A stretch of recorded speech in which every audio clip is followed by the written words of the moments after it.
Hello, everyone, and welcome to Week 7 of our CISN football pregame show brought to you by Iowa Corn. I am your host, Blake Walker. We once again have an absolutely stacked show for you.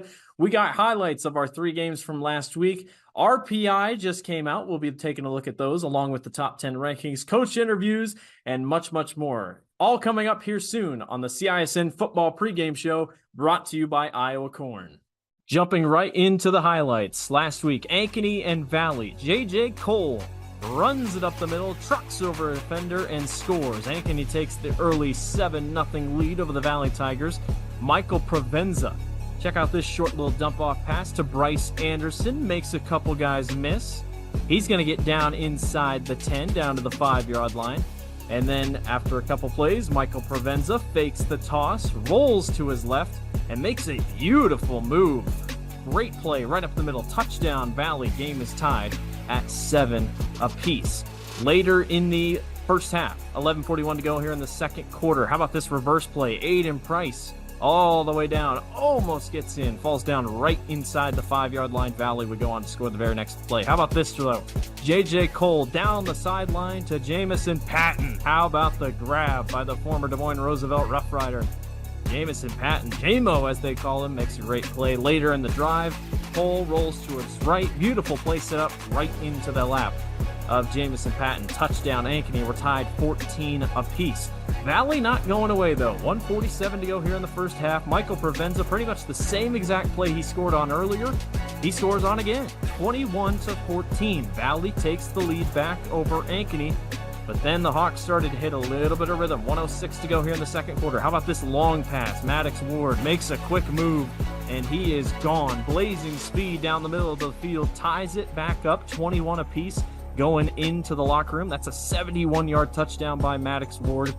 Later in the fourth quarter, Ankeny up 27-24. J.J. Cole tosses this one downfield to Jamison Patton again. Mr. Reliable, one of the toughest 1-2 punches in the state of Iowa, hooks up again. And then later, Jason Williams, a nice little squeak through the middle. He scores. Ankeny survives. Was fumbled, but he did cross the goal line. Ankeny survives a shootout with Valley. 34-24. They moved to 5-1 on the year. Dowling Catholic hosting Johnston. This was a pretty fun game for the first half. Cooper Nicholson catches the big throw by Jackson Smolik for the touchdown to give the Maroons an early 7-0 lead over the Dragons. Johnston would march down the field late in the first quarter. Will Nuss gets intercepted at the goal line, and then it was brought out by Jake Anderson. He tripped on the 1-yard line. Dowling would then hit the punt over top of the punter's head. It would give Johnston a safety. Then on the ensuing Johnston drive, Nuss over the middle, caught by Sean Strand. Touchdown Dragons. They take the lead over the Dowling Catholic Maroons here early, but they would respond. Rashad Davis. Nice juke in the hole. He uses his speed and cannot be caught. Touchdown Dowling. They retake the lead at the beginning of this second quarter, early going. Later in the second, 14-12 Dowling on top. This time it's C.J. Phillip. The 1-2 punch of Dowling's running backs are going to be something no one can have a chance to stop as we head toward the postseason. Touchdown Dowling, 21-12 in favor of the Dragons. Then later, Will Nuss. Look at this throw. A bomb to Tatum Fox. In stride, 72-yard touchdown. That ball was in the air for 53 yards. How about that throw by Johnston quarterback Will Nuss? Gets Johnston back within a couple points. But Dowling would keep on pulling away. How about this run right up the middle? Rashad Davis, touchdown number 2 off the left side. Extends the lead even more. Johnston not quite out of it yet as they head to the fourth quarter. How about this? This is Adrian Broadus. He gets intercepted by Matt Hanton. Broadus was in to try to fake on an offensive play by the Dragons. Dowling read it the entire way, and it was tipped at the line, and Hanton able to grab the pick. Then later, Jackson Smolik sits in the pocket, fires a dart over the middle to Bo Gamble, and Dowling would cruise to a victory. Good effort by the Dragons. Dowling too much. 42-19 is your final score. Waukee Warriors on their homecoming taking on Sioux City North. How about first play that we're showing? Niall Eddy runs up the middle, touchdown Waukee. Waukee looking for their second win of the year here in this game against Sioux City North. 10-0 lead. The Stars would come right back. Jacob Kyle, nice move to the outside. breaks a tackle, stumbles into the end zone, 10-7. The Stars bring it back within 3. Then with 4 seconds to go in the half, the running back DeMarco Young, 5-7 and all, third in the state in rushing yards in Class 5A coming in, scores late. Sioux City North takes a 14-10 lead into the locker room. But unfortunately for Sioux City North fans, that would be all that they could get. Beckett Baker rolls to his left, fires a dart to Cooper Andrews in the corner of the end zone. Touchdown to Waukee, gives the Warriors a 17-14 lead. Waukee's defense, though, was something that a lot of people were stunned about. Held Johnston to 10 points 2 weeks ago. And then on this play, Carson Strobin gonna throw this one deep on a rollout. Left-handed quarterback, by the way. Lucas Struck gets it picked off and grabs it out of the air. 17-14 remains your score. And then Waukee later in the fourth quarter with 5:30 remaining. Baker keeps, rolls, and runs. Touchdown to Waukee. The Warriors move to 2-4 on the season. Much needed win over Sioux City North. Waukee wins. That concludes our highlights of last week's game. We're going to take a quick break and we'll be back for coach interviews. You're watching the CISN Football Pregame Show brought to you by Iowa Corn.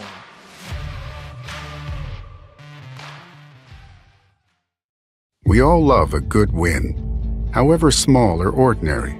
Losing track of time, finding yourself with a few extra dollars in your pocket, soaking up the perfect Iowa day. These are the everyday delights and small victories that make us smile. These are the moments that connect us all as Iowans. And these are the moments that, more often than not, start with Iowa's farm families and the corn they're growing. Because when corn grows Iowa, Iowans win. Free Godfather's Pizza begins with the download. Order through my new online ordering app and start earning free pizza and sides. It's easy. Download the Godfather's Pizza online ordering app today. Do it.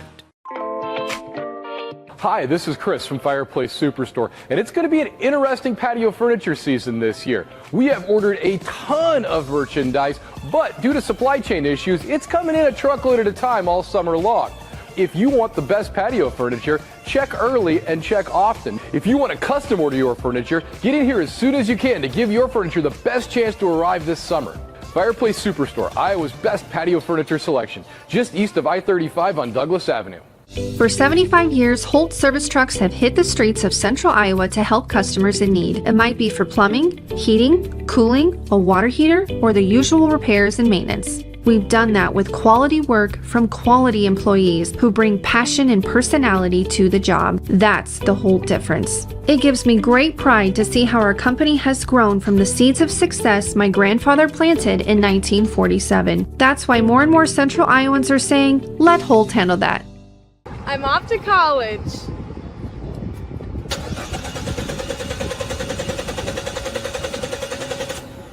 Oh, rats! Hi, Joe the car guy with a reminder. Before you send your kids off to school, set up an appointment with Westside Auto. We check everything from tires to belts, fluids, hoses, wipers, and lights. 44 inspection points to help prevent that oh rats moment for your students. Call us today to set up your appointment. We'll have your kids off to school saying, For the best, head west. Westside Auto.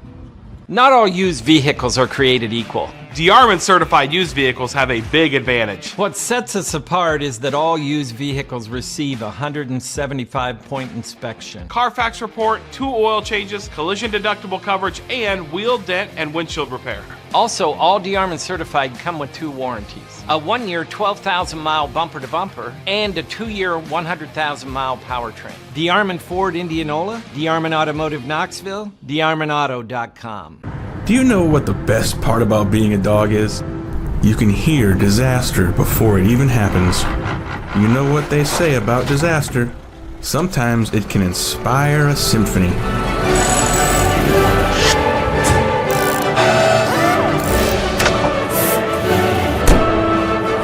An honest day's work deserves an honest day's treat. No extra charge. And that is why we choose Honest Wrenches.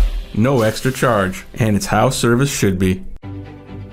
We are We are so much more than an energy company. We are connectors, community protectors, and clean energy leaders. We are job creators, friends and neighbors, stewards of your dollars and savings. Yes, we are so much more. We are the energy behind your everyday. And we are obsessively, relentlessly at your service.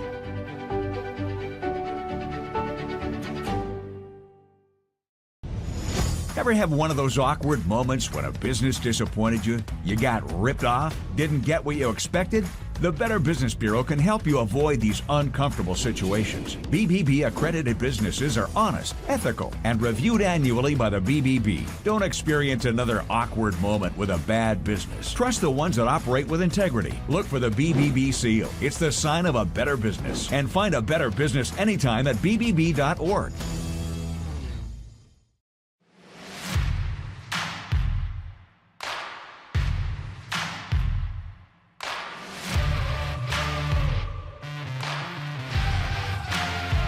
Welcome back to the CISN Football Pregame Show, brought to you by Iowa Corn. I'm your host, Blake Walker. We're going to head to our coach interviews right now. We were able to get some coach interviews this week, so we're going to send it down to our reporters and our broadcasters and talk to coaches ahead of their big games this week.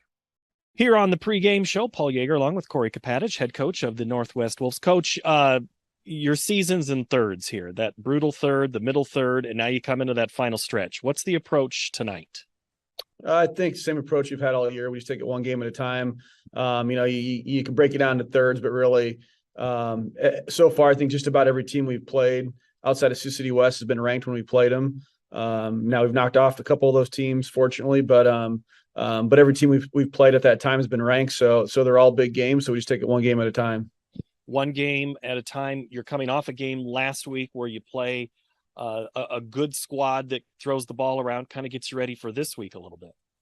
Yeah, I mean, Sioux City East was a very good team, really good on both sides of the ball. So, we kind of did what we set out to do, which was not turn the ball over and be able to run the football. And so, yeah, I mean, every team kind of presents its own issues, and certainly Centennial, they threw the ball particularly well last week.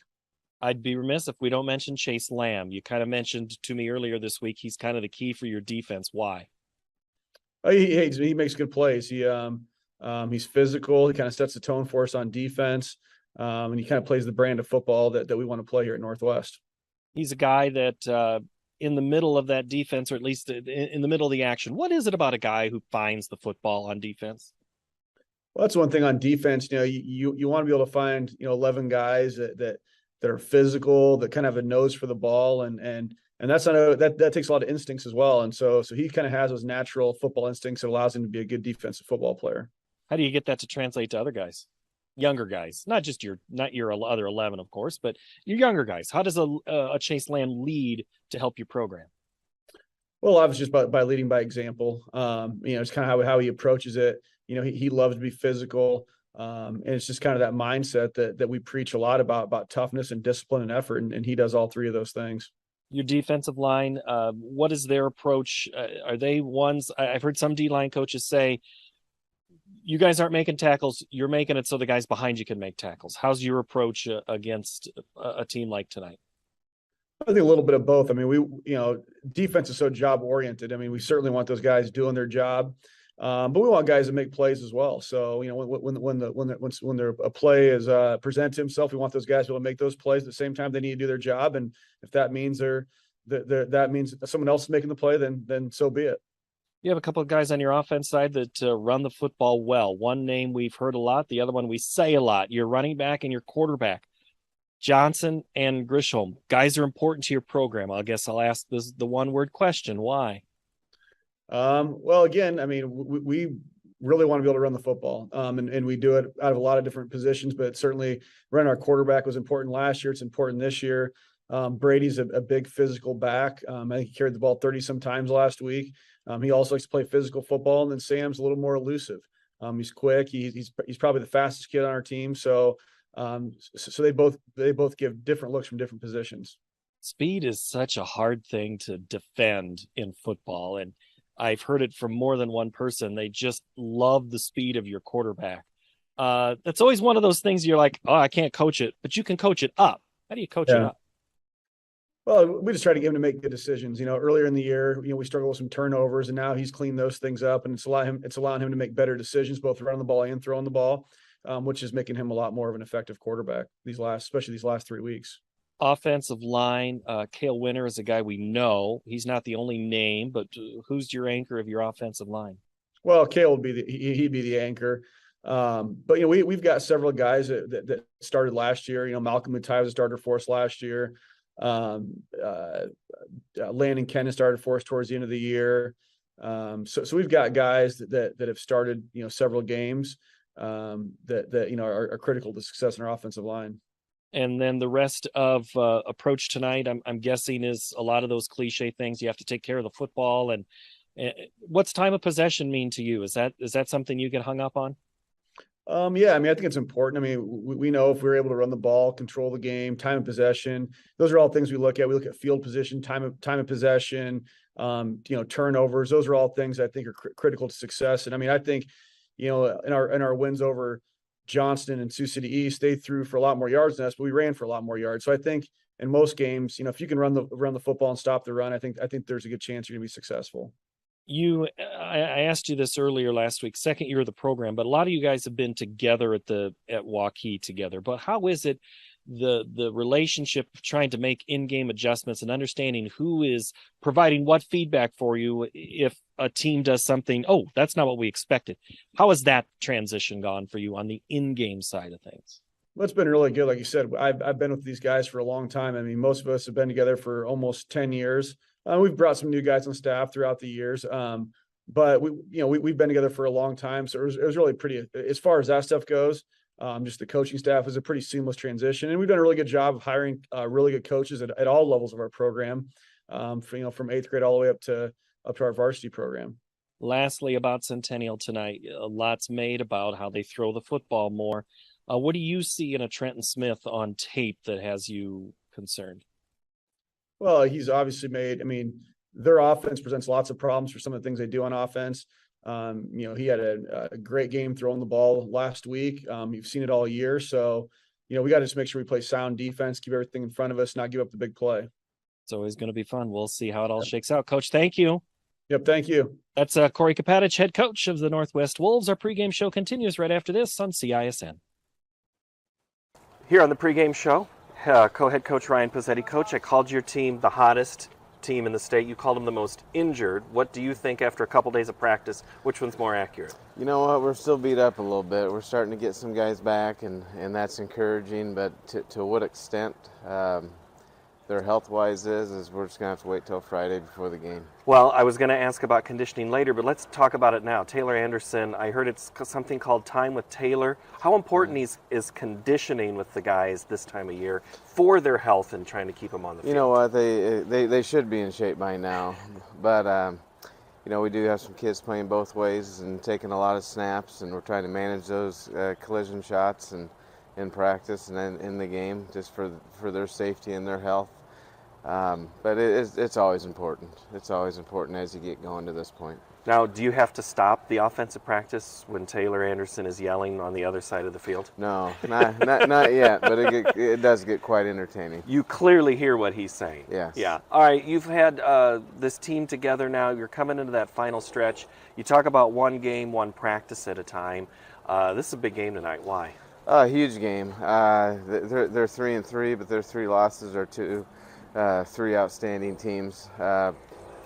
Some of the better programs in the state. They have 3 quality wins.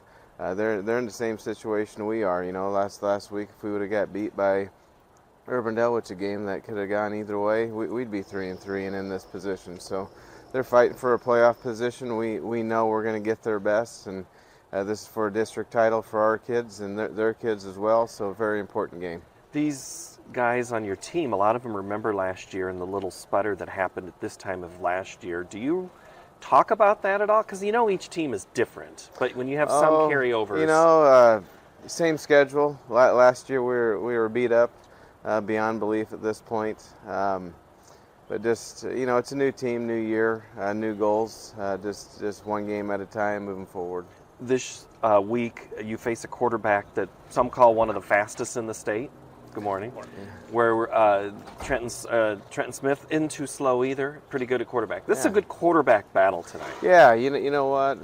Trenton's very balanced. We haven't asked him to run a whole lot this year.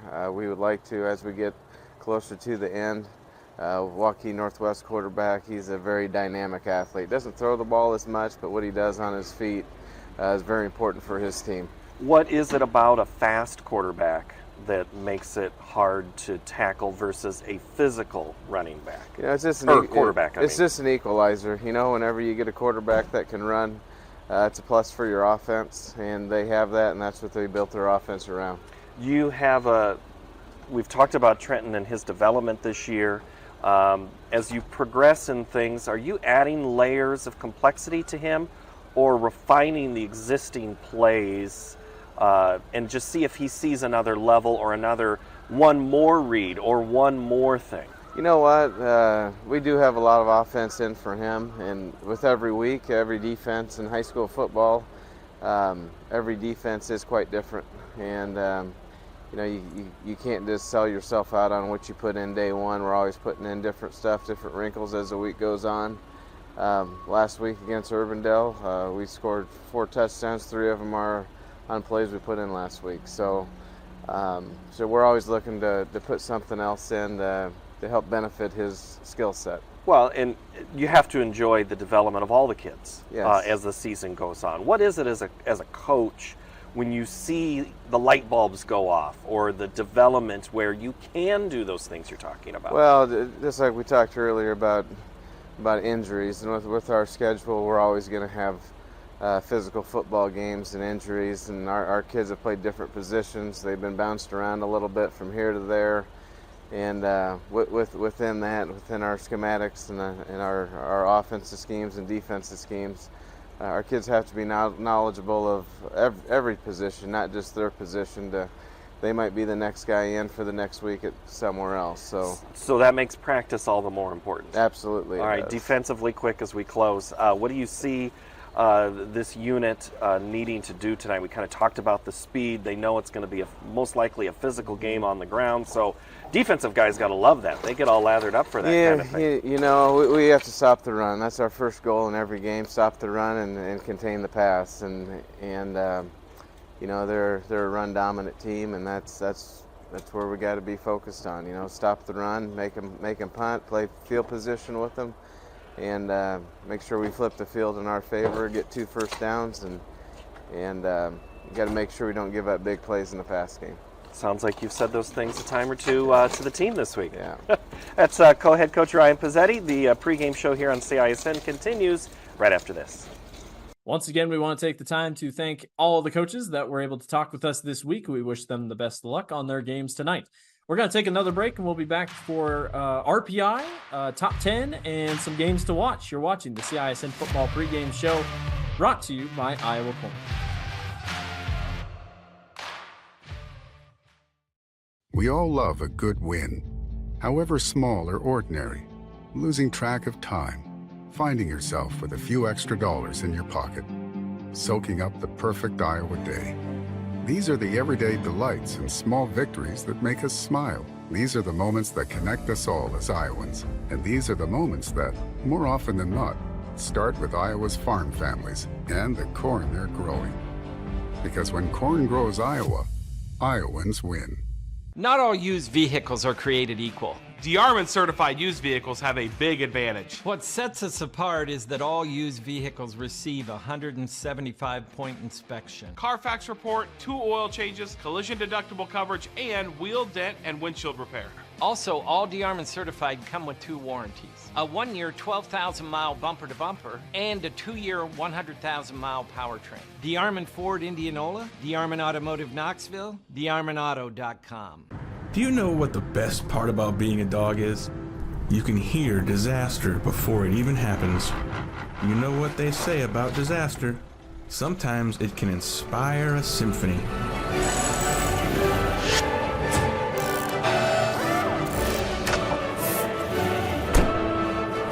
An honest day's work deserves an honest day's treat.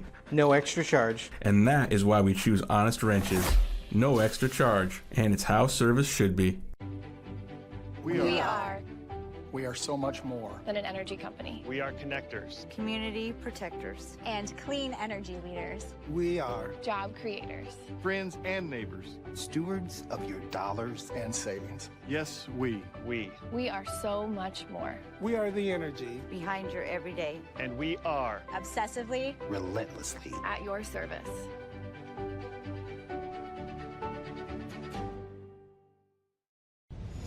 Ever have one of those awkward moments when a business disappointed you? You got ripped off? Didn't get what you expected? The Better Business Bureau can help you avoid these uncomfortable situations. BBB accredited businesses are honest, ethical, and reviewed annually by the BBB. Don't experience another awkward moment with a bad business. Trust the ones that operate with integrity. Look for the BBB seal. It's the sign of a better business. And find a better business anytime at bbb.org. Free Godfather's Pizza begins with the download. Order through my new online ordering app and start earning free pizza and sides. It's easy. Download the Godfather's Pizza online ordering app today. Do it.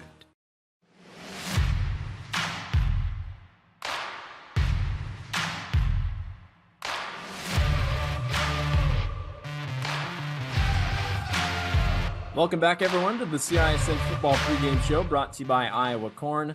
I am your host, Blake Walker. We're going to hop into our top 10 rankings that were just released this past week. Let's go to those right now. Pleasant Valley remains number 1 in the top 10 rankings for Class 5A, followed by Dowling Catholic.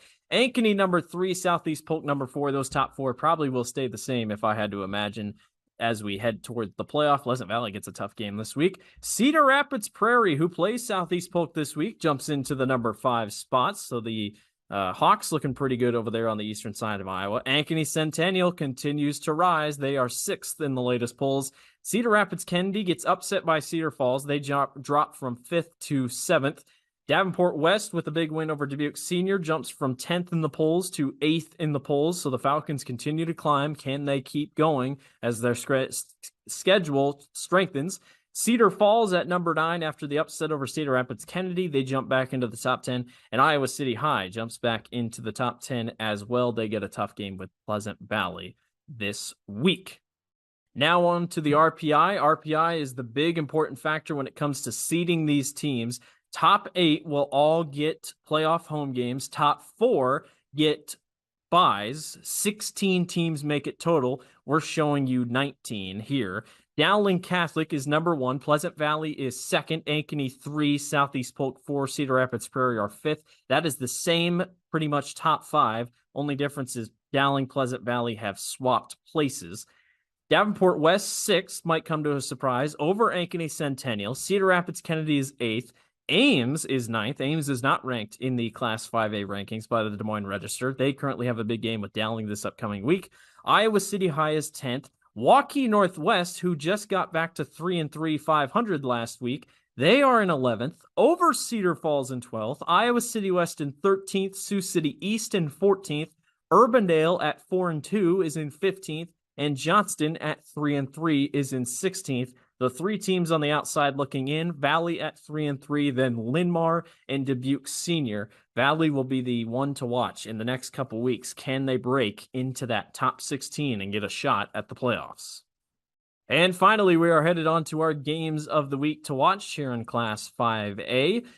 Ankeny Centennial taking on Waukee Northwest. That game can be seen here on CISN. Waukee Northwest started 0-3. They're back to 3-3. Centennial started 1-2. They are now 4-2 on the season. The Jaguars are looking really solid, trying to get back to that spot. They are looking as a possible team that could get a top 4 seed in the playoffs. That'll be a good game over here on CISN. Another game on CISN, sneaky good game, Marshalltown versus Roosevelt. The records might not look amazing, but 2 teams that are coming off decent wins. Roosevelt got an upset win over Des Moines North, last week, and won the Des Moines School Championship. Roosevelt and Marshalltown at Drake Stadium should be a good game. And the final game on CISN, Valley takes on Des Moines. Lincoln Valley with a big game last week against Ankeny fell just short. Can they recover against a tricky Des Moines Lincoln Rail Splitter team? Other games going on in the Metro and around the state in Class 5A. Ankeny takes on Des Moines North. Des Moines North cannot lose again if they want to make the playoffs. They could use a big upset against Ankeny. And I wouldn't put it past the Polar Bears. That should be a pretty good game.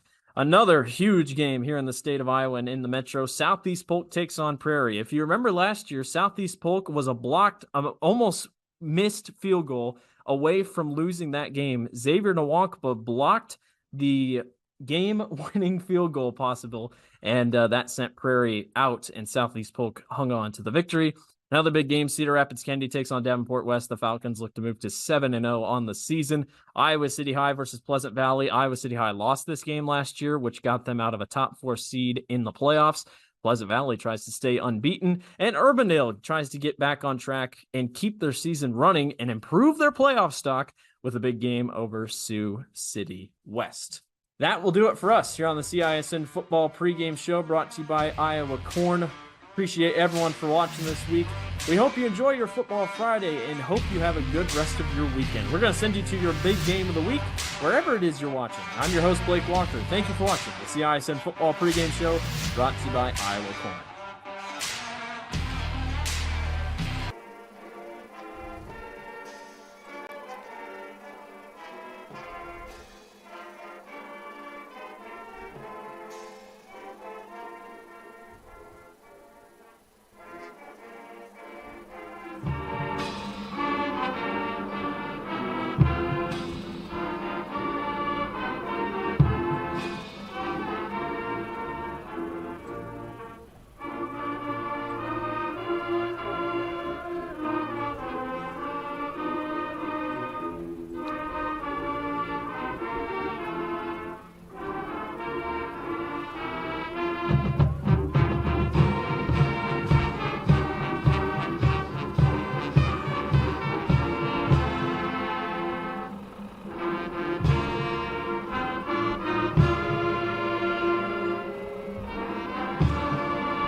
It is a beautiful night for high school football in the state of Iowa. Here we are already at week number 7.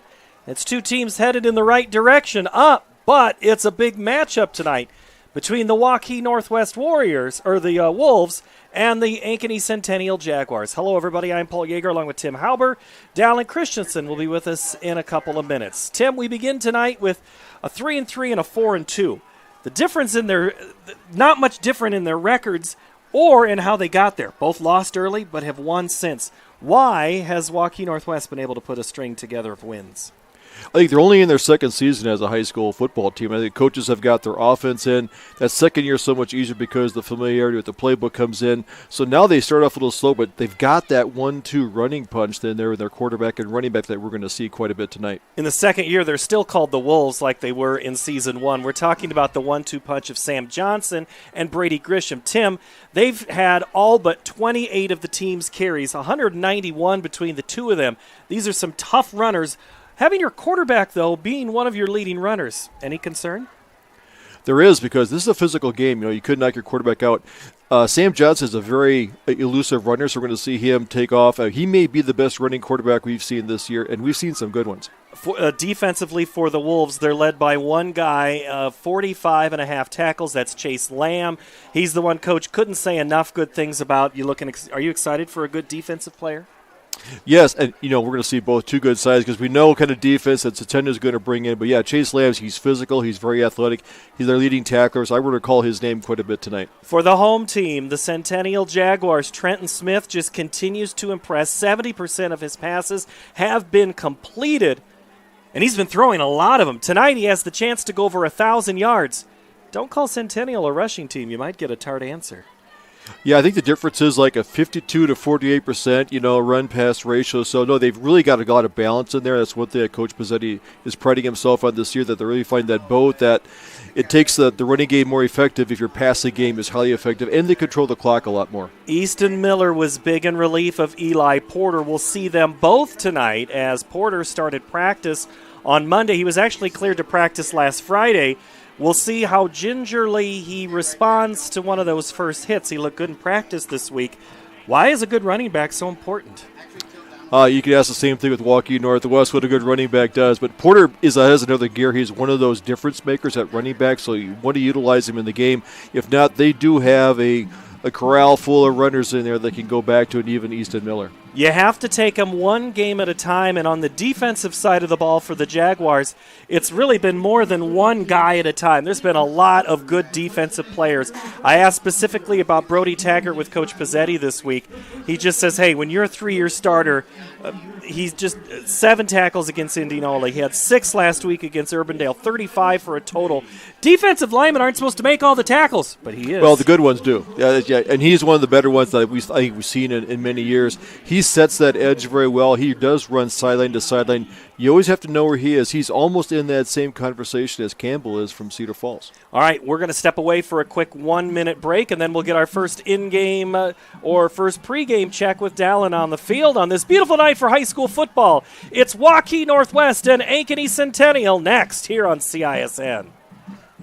1,500 vehicles on WaukeeChevy.com. Schottenkirk Chevy Waukee. If we don't have it, you can build it. Newly expanded service department means we're hiring. See the openings on WaukeeChevy.com. Schottenkirk Chevy Waukee. WaukeeChevy.com. I'm off to college.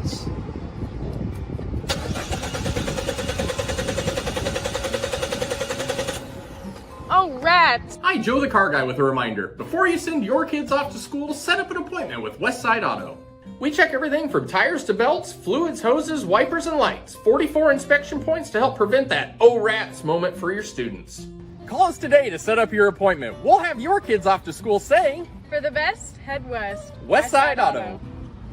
Free Godfather's Pizza begins with the download.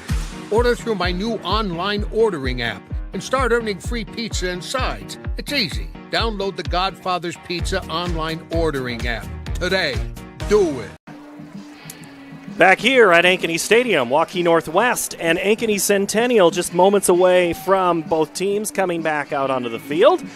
And we'll have kickoff at the top of the hour. We have big night of football here. This is one of the more highly anticipated games in the state, at least in Class 5A. We'll also be keeping an eye on Ankeny at Des Moines North. Cedar Rapids Prairie is at Southeast Polk. Lincoln and Valley is a game you can see on CISN tonight. Dowling is on the road at Ames, and Marshalltown and Roosevelt will do battle. Also at the top of the hour, a game that you can see on CISN. Tim, when you look at other games, BC Moore puts it Dowling, Southeast Polk, Ankeny, PV, and Centennial at 7. The rankings, the RPI from the state of Iowa, Dowling, PV, Ankeny, Southeast Polk, and Centennial 7. From what you've seen this season, how's that line up? Depends on the night. I think they all have, as long as you keep your health for the rest of the season, we got 3 games to go. I think Dowling was a very dominant, very balanced team. I know very little about Pleasant Valley. Ankeny has their moments. I think they're still, I don't know if they really put together their true full game yet, but they're peaking. So I think any of those top 4 are going to be a difficult out to get to the Unidome. 50 degrees is our weather right now. We are going to get, well, to the point we have a freeze warning. It's going to get a little chillier as the game goes on. We'll be around 50. Gosh, that says 52 degrees. We're already there. I'm looking days ahead, guys. It's 47, 42 by 10 o'clock. Dallin Christensen, I was going to bring you in a little bit later, but let's go to you now because it is time to keep you warm by getting you to move around. But Dallin, you heard Tim and I talk a little bit about the quarterbacks in this game. Also, these two teams, as they approach the field and get ready to come out, these are teams headed in one direction. A lot different than it was a year ago for Ankeny Centennial. It absolutely is, Paul, because at this point last season when Waukee Northwest and Centennial were playing, Ankeny was in a rut of losing 3 out of 4 games, ultimately losing 4 out of 5 games before limping into the playoffs. Completely different story this year for the Jaguars. Yes, they lost their first 2 games against Indianola and Ankeny, but since that point, they've ripped off 4 wins in a row, and they've been very good in close games. Last week, they hold on to defeat Urbandale 28-23, a big win for them on the road because if you remember, last year on this field, Centennial lost to Urbandale in the last play of the game. A completely different setup for the Jaguars, primarily because, as you said, They're going to the air a lot more. Last season, Ankeny Centennial threw the ball 119 times in 10 games. This year, they've already thrown it 122 times through just 6 games, and that balance has become a really big part of the offensive attack for the Jaguars, like you mentioned, and that's going to be important tonight. It's going to be a physical game. Wind on the field right now, next to nothing. That's not going to be a factor. If you draw up a great October night for football, this is absolutely it as the Jaguars are about set to take the field. This is a big game. You guys have mentioned it already. Playoff momentum very much on the line tonight. There's a big crowd on hand, especially on the home side.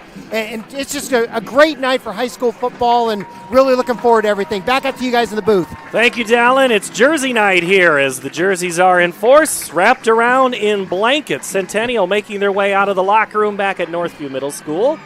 And the Wolves are waiting in their facility on the northeast side of the stadium. As the Centennial Jaguars make their way onto the field, they are head coached on a co-capacity. Both Ryan and Jerry Pizzetti share those duties, and they are getting ready to come onto the field.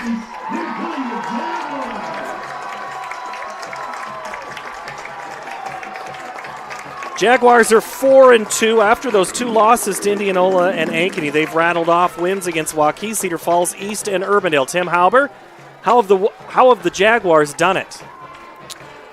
I think once they played 2 very good teams at the beginning. We watched the Indianola game come in. They're a ranked team. Then took Ankeny, which a team is ranked anywhere from 1st to 3rd in the state. So getting through those, and those were close games, both within a touchdown. So they had an early battle. The offense has settled down. I think they learned a lot more about their quarterback, Trent Smith, and he has proven to be kind of the catalyst of this offense this season. The Wolves make their way onto the field, and the Wolves are 3-3. They, too, tough schedule. The 10th best program, according to the RPI, or BC Moore, with Valley, then Dowling at 1, Southeast Polk at 2. Not many people can survive those 3 and not go 0-3, but the Wolves really kind of blown out in those games against Dowling and Southeast Polk, but they turn it around against Johnston, Sioux City West, and Sioux City East. Then they come back. They have a brutal 3-game schedule to close the season with Urbandale, Ankeny, and Centennial tonight. They do, and those are all preseason ranked teams. So tonight's a pivotal game for them because they're 3-3. A win tonight keeps them in the conversation for the playoffs picture. But if they drop one tonight, fall to 3-4, it makes it a little bit tougher road with Ankeny and Urbandale left in the schedule. The Wolves have only given up 2 touchdowns in their last 3 games. They're going to have to face a Centennial team that has scored. They're in that high 20s to low 30s range this season. You just never know when they're going to pop off, but it's been ball control as well. Both coaches all coaches talk about ball control and possessing the football, but it's really important to Centennial. It is. Coach Pizzetti talks about that. The passing game has to be ball control because completions control the clock and keep the clock moving. But if you have a lot of incompletions, then you keep stopping the clock. So what it does, it takes the other team has fewer possessions of the ball. So if you can get the lead, they're not on the field, you control the game. Centennial and the Wolves just have their pre-game coin toss. We're a minute away from kickoff here from the stadium tonight, as we remind you that all of our games from Ankeny Stadium you can see this season on CISN as we get you ready. Jeff Martens is here. He's keeping you up with stats. Down at Christensen on the sideline. He's Tim Halber. I'm Paul Yeager, and the rest of the crew. Centennial in their all-black uniforms with white numbers trimmed in silver. The helmets, a new helmet look this year. Still the Jaguar logo, all there, but this time it is on a black background. The Wolves all in white. White jerseys, blue numbers, and the blue pants with the white helmet, and the Wolves on either side. Your officiating crew, which you just saw break right there. Scott Brown is our referee. Philip Boftman is the umpire. The linesman is Jim Wilson. Alan Dries is the line judge.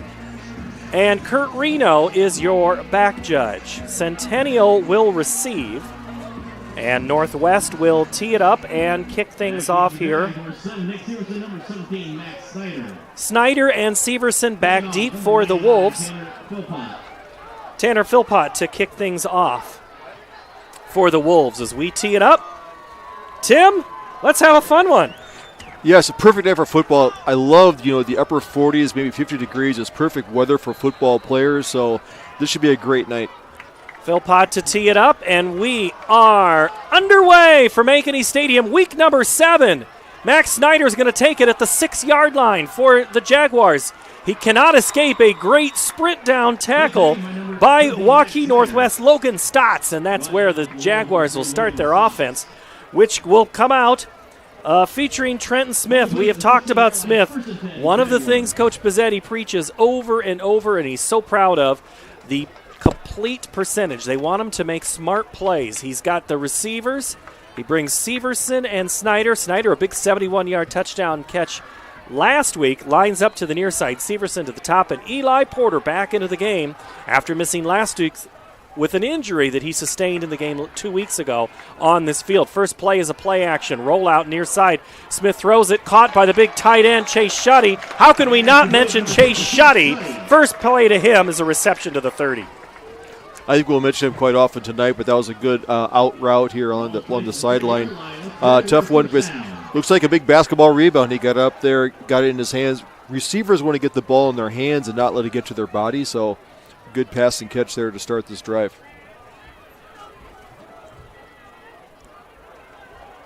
Again, the receivers, this time a little tighter, kind of bunched on the near side to the left side. In motion goes Severson. Man jumps across the line. I think they're going to get Grant Mackey for a false start. Yeah, the motion threw him off. Encroachment. Stepped across the line. So that'll make it even easier. 1st and 5.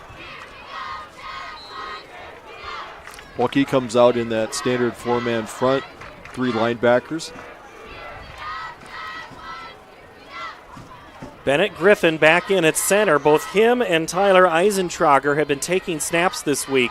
Bennett's been out with an injury for several weeks. See if he has consistent action tonight at center. He snaps it to Smith, caught by Lawson Langford for a moment, then he's not able to hang on as Grant Mackey hits him right at the point of contact, incomplete. Mackey plays a good, strong right corner there, got up there and timed it well to hit him when the ball got to his hands and knocked it out, so causing incomplete pass there, bringing up a 2nd and 5.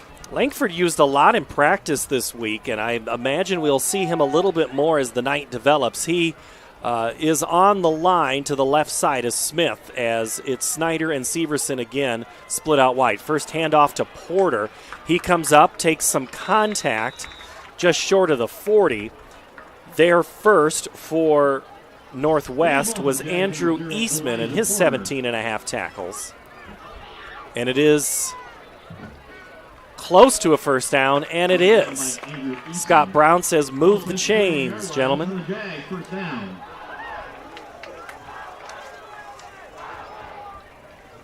Also look at Kevin Jones there. Big 78 is back in the lineup as well. He's had a couple of games where he's been in and out. He's at that left tackle position. Smith to throw. The out route to Porter is caught right in front of the coaching staff, pushed out of bounds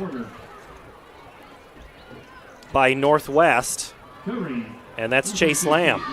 Yeah, interesting to see there's a 4-down lineman, but the outside linebacker the coach talked about is Eli Moses, number 34. Everything's been running away from him because he's a strong anchor there, playing the left end. So see if they want to go back to that wide side of the field. But it seems like a lot of their play calling has been to the left side of the offense. Pickup of 2, 2nd and 8 from the 43. Easton Miller in motion. They go back up Porter, and he cuts it back. And if that is not a tackle made on the cutback there by Harry Linen, that is going to be a huge gain for Porter. Linen, big play that saves the Wolves on 2nd down. Tim Thomason in there.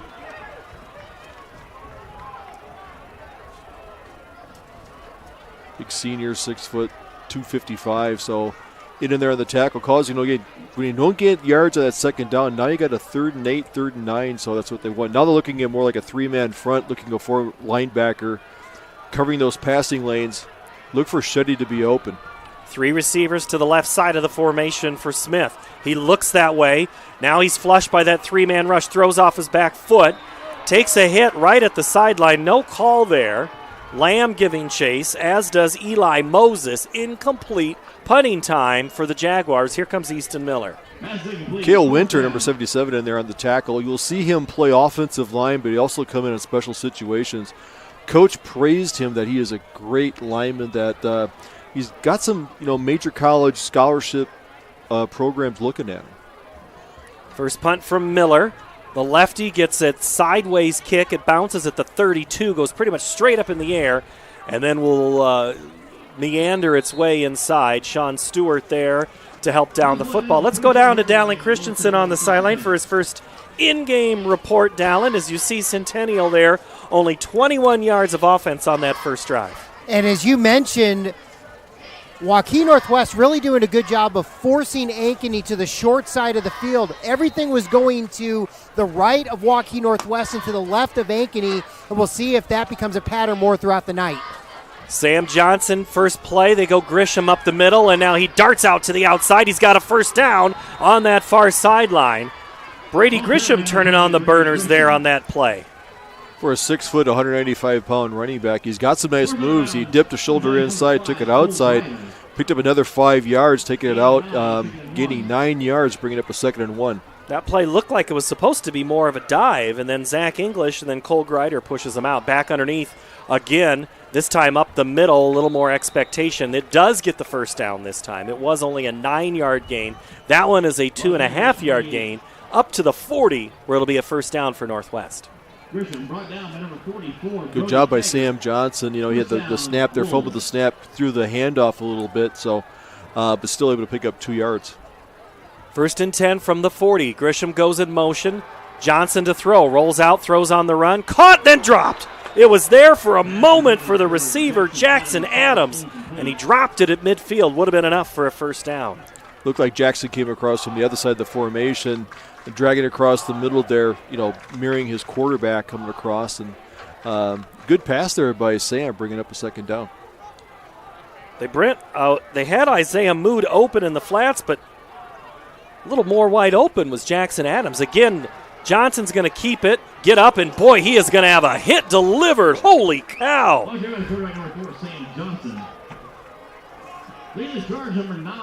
That was Zach English. I was like, that wasn't, I thought I saw 7, but no, that's Zach English. He just put his head down, Tim. You mentioned early in the broadcast, what's the danger of your quarterback running a lot? Well, if they take hits like that throughout the game, that's the danger of coming through, because you don't want to take too many of those, because this offense rolls around their quarterback, his running ability. Pickup of 5. It'll be 3rd and 5 from the 45. Wolves need to get to midfield. They send 3 in motion. Going to have to get them all set with 2 seconds on the play clock. They get it off in time. Johnson's a keeper. He's going to go right behind those 3 blockers, and he'll be tackled by Josh Binstock. Hold the phone. We have a penalty flag back at the 46. It is initial call holding against Waukee Northwest. Yeah, they brought their cross formation from the left side to the right side. I think they didn't quite set. Then guys were lined up, calling out their blocking assignments, and that's someone reached out and got a little bit of jersey.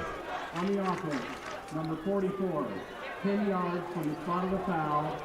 Repeat, 3rd down. So Isaiah Mood had come in on that. He was part of the guys in motion for that package. If you've got everybody blocking for your quarterback, it's one thing to have them just run and be exposed, right? Yep. It's another to just have 3 escorts like that. Design running play, they want to call their quarterback's number, so we'll see what they do here with a little power to the left side. 3rd and 14 now. The down to go is still midfield. Grisham underneath gets his way through. He's across midfield into Jaguar territory. He delivers a hit while having 2 players on him, and one of them being Bo Gerke. Not a lot of juking going on there. He went north to south pretty quickly in a straight line, getting that first down even after a penalty. So we're seeing this running combination of Sam Johnson and Brady Grisham here chewing up some yardage. Joe Talmadge had the lower part of the body and a pickup of 18. Johnson fakes the handoff left, goes right, and gets across inside to about the 43.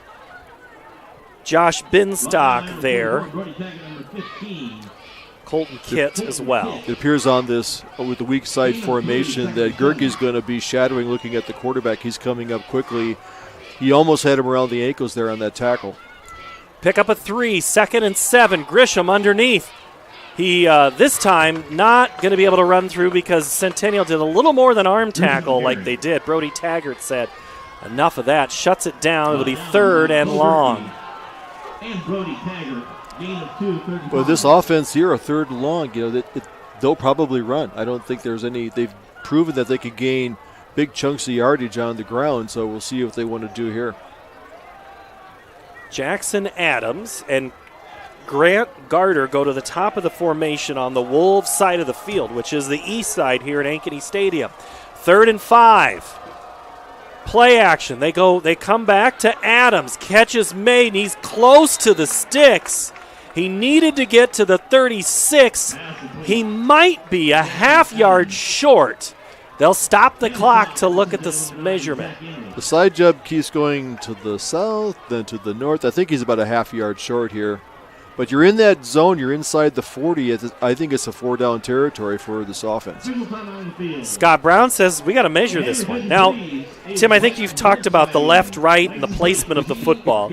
But there's also a move to put the ball, the down to go, on a full yard line, right?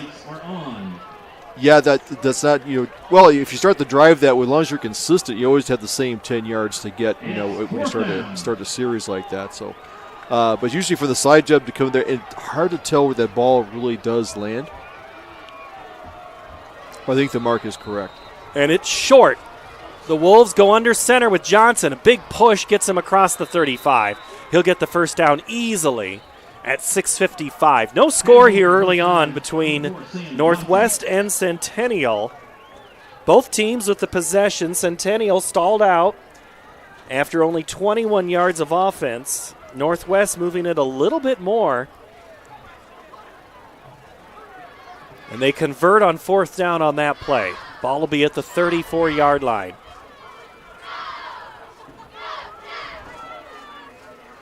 Johnson rolls out.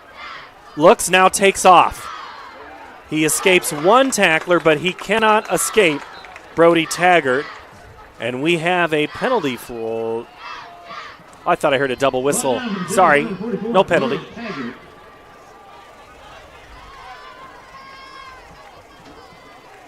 Gain of 1, 2nd and 9. Good job by Easton Miller to string that out, to keep that everything in front of him, because he had Isaiah Moody out there on the block looking for to spring the quarterback, but he was able to pinch it in. Grisham takes it right, now darts out to the left side, escapes Miller, still on his feet at the sticks, and he's going to have the first down. Almost 10 yards on that play. Grisham is a big physical back, and he is really hard to bring down, as we'll see in this replay. Very nimble feet for a guy, relatively his size. And 195 is not overly large, but he does a nice job of dipping in, getting outside, then getting upfield. Let's give credit to Jackson Adams for the block that he didn't throw just with his arms. And Johnson's going to be taken back down behind the line of scrimmage by Josh Binstock. And Colton Kitt was there. Yeah, Colton Kitt, a nice job getting on the outside, getting off his block, quickly coming up the blind side of the quarterback, hitting him in the back. That's what a defensive lineman's dream is, or a linebacker. If you can get the quarterback from behind, usually cause a fumble. So Johnson did a good job hanging on to it, but that caused a 10-yard loss. That was Colton Kitt with the sack, who was there first.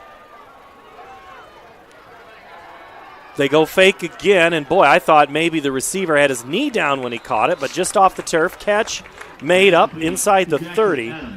Jackson Adams, the reception. That was really close. That's players forget that when they get dropped down to a knee to catch the ball, they're downing themselves. So 3rd and 15, but I still think, I don't know what their field goal kicking is like, but there still may be 4-down territory for the Wolves. Johnson in the gun. Fakes it to Grisham with time, throws downfield, has got a man across the middle. Incomplete, penalty flag comes in on the throw in the end zone. The intended receiver was Jackson Adams. The cover was Connor Welch. Home fans not a fan of this call. We'll see in the replay how much contact. Our view is a little different than on the field. That's a look at the sack again. Usually on someone's back like that, it's good. They're going to give the call to the receiver because he swiped at it. Now we'll see this will be the pass interference. It's possible. I couldn't quite tell where Welch's right arm was in that time. That's our only angle. But the official who's there, Well, if this was at Northwest Waukee, the fans would be cheering as it would be the correct call. You mean fans don't always the short on the penalty only cuts down the yardage. It was not an automatic first down. Johnson goes back under center and sneaks it through. That's right. It was a 3rd and 16.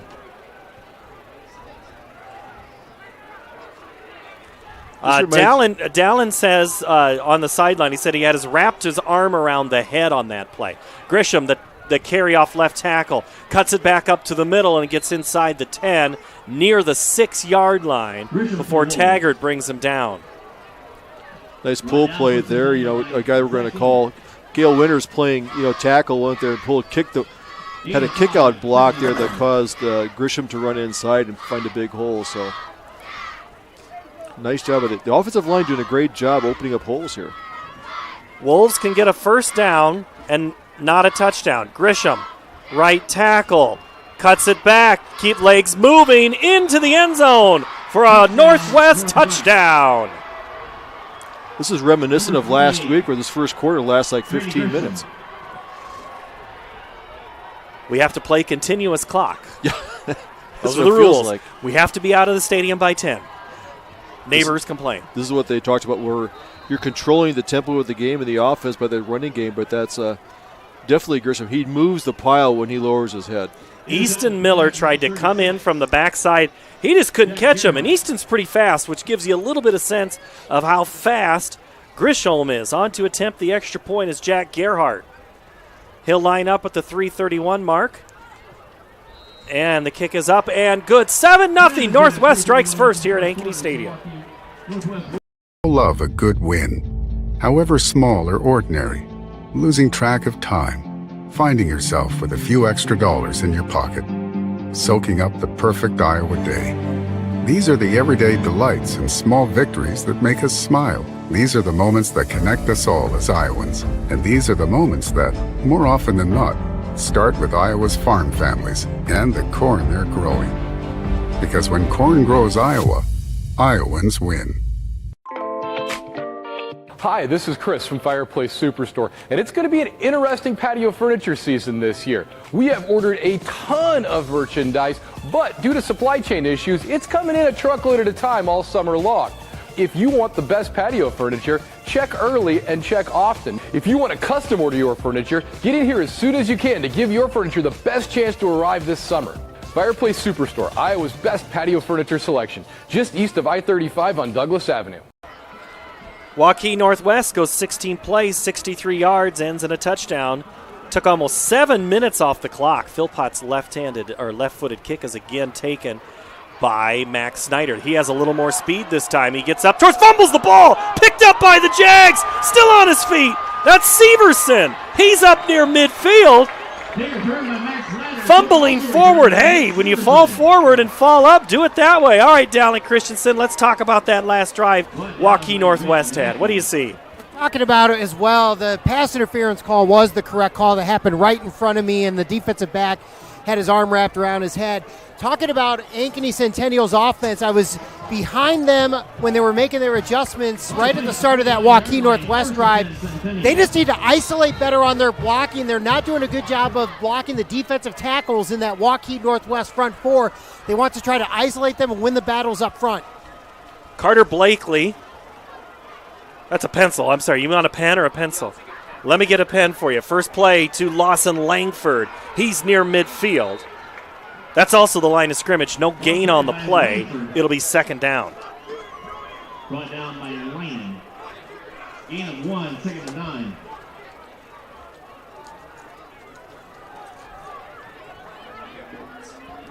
Yeah, but I don't want to give you all my good pens. All right, there, you take that one. We're helping everybody out tonight, Tim. You got to pass the pen sometimes, right? Well, we kind of supply everything. That's what we're doing. At first, I thought it was Scott Hook coming up for his interview. I'm like, you got plenty of time, Mr. Director. We're going to talk about the Centennial Band show, this band show tonight. Smith rolls out to the near side. Steps, throws, hit as he throws. He's got Snyder. He's got the catch, but the problem is... might be out of bounds. He might have been inbounds. Nope. Yeah, the officials say no way. They confer. Boy, Snyder caught it. It was just a matter of he didn't have both feet. I think he had the... Let's watch it on the replay here. He had the outside foot inbounds. The inside foot inbounds, but the outside foot was on the line when he dropped his knee there. So. Oh, yeah. Yeah, he was out. Sorry, Max. Good attempt, though. Snyder, we mentioned, had a big play against Urbandale last week. Almost with a huge play there on second down. It'll be 3rd and 9 from midfield. Once again, Trent Smith is rolling out to his left, but they also switched Eli Moses to face him up, putting pressure on him, got it in his face, so he had to put a little more air into the ball than he anticipated. Receivers to the left and right before the snap. Timeout. Centennial at 2:24 will step away as well. Centennial football committee would like to thank the following premier sponsors: Sage Homes and Christy Lee. Godfather's Pizza begins with the download. Order through my new online ordering app and start earning free pizza and sides. It's easy. Download the Godfather's Pizza online ordering app today. Do it. Do you know what the best part about being a dog is? You can hear disaster before it even happens. You know what they say about disaster. Sometimes it can inspire a symphony.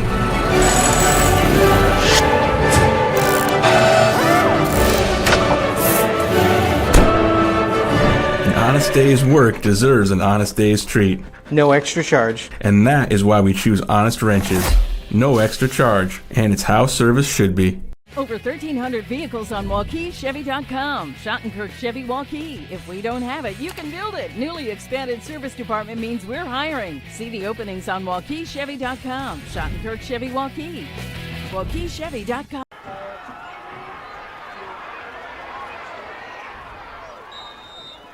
Smith running for his life on 3rd down, but I don't think it's really going to matter. He's going to... Well, he might not get a chance to do it. Again, if Northwest, they might just decline the penalty and make it 4th down. There's holding on Centennial on that play. They'll decline it, as it looks like. Look at a 4th and 9. Holding. Offense number 77. That penalty is declined.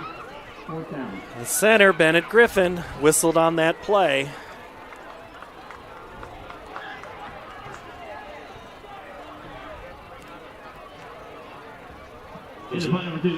Centennial went to pin him down here, maybe take the kick, make it more directional, take it to a sideline, pin him back inside the 20. Easton Miller at his own 35.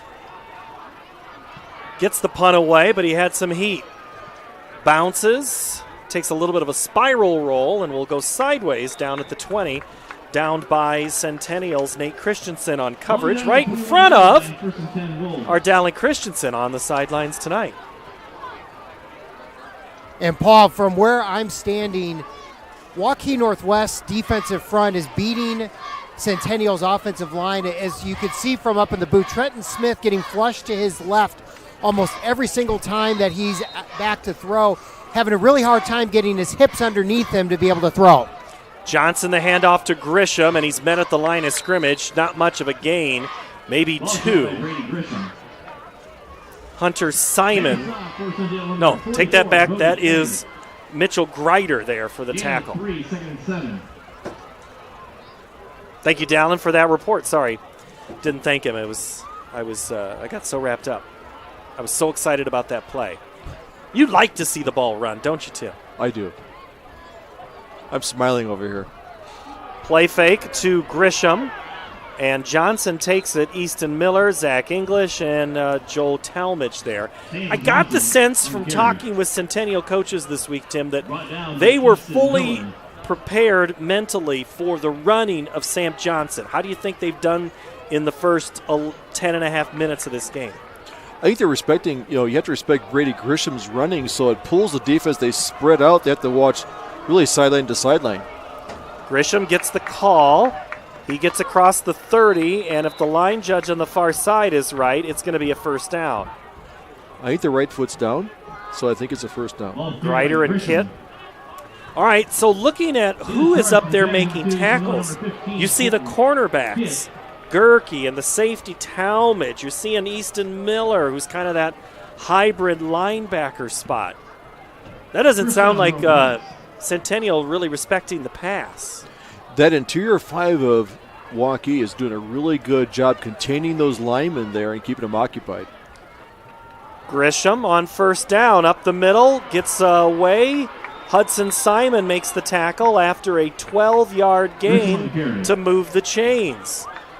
Simon probably saved a touchdown. He was in there, a really good tackle, but quick burst there by Grisham straight up the middle. And Grisham, you want to talk about pad level? They are low. Play action. Johnson to throw. He's got a man. It's caught. Jackson Adams at the 20, spins his way down to the 10. Tackle made Cole Grider. That saved a touchdown. But Northwest might have been listening in because it looked like Centennial was beat from the moment of the snap of that football. Are you saying the coaches on the other side are reading your lips what you should be doing? But that's what that running game does, is that when you get your cornerbacks are making your tackles, you're going to have single coverage down the field so you can get those adjustments when they come down the field. There's a look at the run by Grisham. We'll show you the catch after this break to end the first quarter. 75 years, Holt Service Trucks have hit the streets of central Iowa to help customers in need. It might be for plumbing, heating, cooling, a water heater, or the usual repairs and maintenance. We've done that with quality work from quality employees who bring passion and personality to the job. That's the Holt difference. It gives me great pride to see how our company has grown from the seeds of success my grandfather planted in 1947. That's why more and more central Iowans are saying, let Holt handle that. Not all used vehicles are created equal. DeArmond certified used vehicles have a big advantage. What sets us apart is that all used vehicles receive a 175-point inspection. Carfax report, 2 oil changes, collision deductible coverage, and wheel dent and windshield repair. Also, all DeArmond certified come with 2 warranties. A 1-year 12,000-mile bumper-to-bumper and a 2-year 100,000-mile powertrain. DeArmond Ford Indianola, DeArmond Automotive Knoxville, DeArmondAuto.com. A gain of 43 yards to end the first quarter, and it was a pass play, Tim, and it was a pretty play. Let's watch it again. Just simple play action.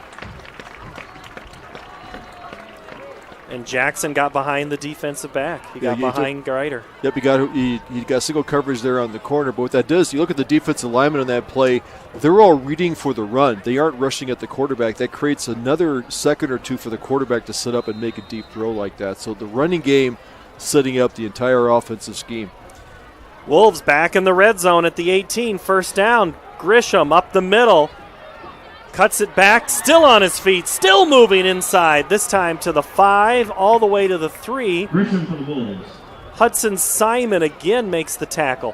What is this play? He is not running straight ahead. It is counter almost every time, or a cutback. Yeah, lineman, pretty tight splits there with the offensive line, and they're getting their cross blocks in there. Grisham goes in left, hops a man, still on his feet. Can't quite get the help. But he picks up the first down because they had a chance to get the first down. So inside the 3 gets him a first down, first and goal at the 1. Harry Linen tried to push him into the end zone. It's down to the 1. Second and goal. Now first and goal, sorry. And that is going to be a touchdown for Northwest. And you see that play very often now that there is no shoving in the back penalty. So that quarterback comes in there. The 2 outside wingmen come in, hitting the quarterback from behind, creating that pile to keep moving forward and creating the touchdown there. So quite an impressive drive by the Wolves here, marching down again, controlling the ball. Sam Johnson, the touchdown from 1 yard out, 11:16 to play. And depending on this extra point by Jock Gerhardt, it's going to be a 2-score. It already is a 2-score advantage for Waukee Northwest.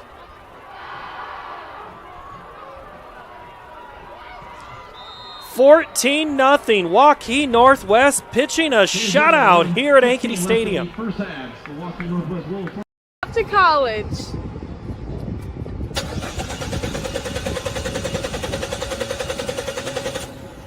Oh, rats. Hi, Joe the Car Guy with a reminder. Before you send your kids off to school, set up an appointment with Westside Auto. We check everything from tires to belts, fluids, hoses, wipers, and lights. 44 inspection points to help prevent that oh rats moment for your students. Call us today to set up your appointment. We'll have your kids off to school saying, For the best, head west. Westside Auto.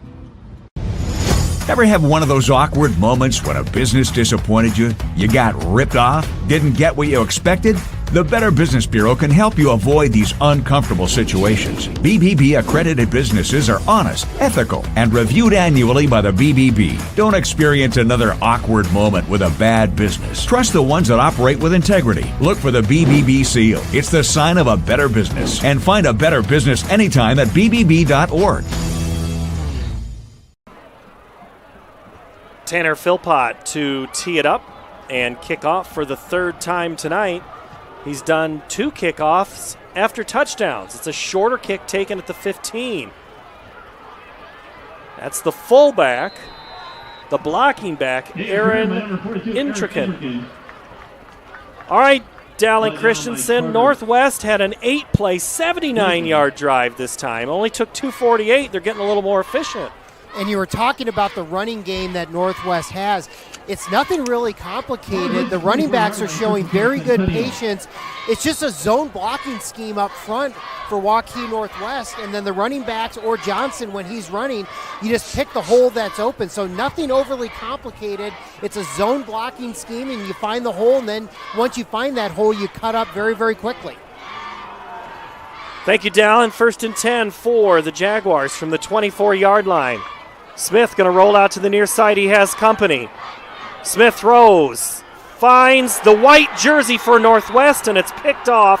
INT for Adam Gardner, and a turnover at this point. Almost one of the worst plays possible. Outcomes for the Jaguars. There was Eli Moses there coming from his end position on the other side, chasing down Trent Smith, got him around the ankle so he didn't have a lot on the ball. Floated a little bit out of him, turnover, first turnover of the game, gives the ball at the 36-yard line for Northwest Waukee. So good defensive pressure they're getting off your block to pressure the quarterback. Gardner jumped the route intended for Shuddy. The Wolves defense does their job in one play. The offense for Northwest back out there. And again, it's Brady Grisham. Grisham on the carry. Right down. Grisham with a score, Johnson with a score. Grisham on the season, 112 carries, 473 yards, and 2 touchdowns. Johnson, 79 carries. They go on a throw. Again, incomplete. They're going for Jackson Adams.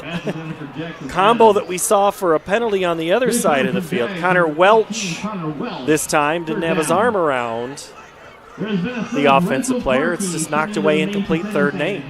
And he got open at the outside, took an outside move there. So that running game, the quarterback Sam Johnson's having time to set up in the backfield, but they're showing that a 3rd and 8 doesn't slow them down from running the ball again if they want to take 2 plays here. But they've been very efficient. That offensive line doing a great job getting a push. 10:24 to play. Grisham runs away from one player, but not for very long. Colton Kitt. It looks like Centennial's trying to sneak behind and get the runner from behind. Is that a strategy that can work? If you get there. If you don't get there, what you're doing is you have fewer blockers up there. They're pitching, and I think they bring their linebackers up. I saw Hudson Simon in there, creating the gap. You're looking at 4 down linemen, but you're bringing linebackers and making more like a 5 or 6 man front. Quick punt from Johnson. It's going to hit at the 10, and if Northwest can down it, and they do at the 1 foot line. It's where you touch it, not where you, if you accidentally carry it in, it's where you catch the ball, but if your momentum takes in the end zone. So it's where the ball was stopped, it touched, and that was at the 1 yard line. So perfect pooch kick.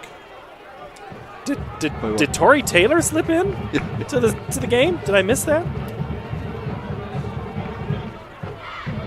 Punter for Iowa, Hawkeyes and Cyclones tomorrow in action. But right now, this is the game of the night. This is one of the best games in the state. However, if Centennial turns it over again and Northwest can score, it'll be like many of the other games, lopsided. Let's see if the Jaguars go to Eli Porter here on first down or if they get creative. Hard to do that in the shadow of your own goal line. Smith's going to get behind Bennett Griffin and just try to get that scrum forward. And he does get up to about the 4-yard line, followed Bennett right up the middle. Now you got a little more room to get Porter out there that he can get to the outside. To have a little bit, he can pick his hole. So crucial set of downs here for Centennial. They need to get out of the end zone, get a couple first downs here. But we haven't seen Porter outside that one carry. He's in the backfield. Morgan is the blocking back on that play. They go Porter. He goes in and cuts it back and gets across the 10. And a shoestring tackle made by Logan Stotts. Yes, and that was a touchdown-saving shoestring tackle there because Porter had just found that seam there, and he has that burst that he can get downfield. So big first down pickup by the Jags. Moves it up to the 14. The drive started at their own 1, so they've got 13 yards of offense on this series. Smith in his traditional look. Severson in motion. They go back underneath with Porter, and he is stopped right away. Coming up.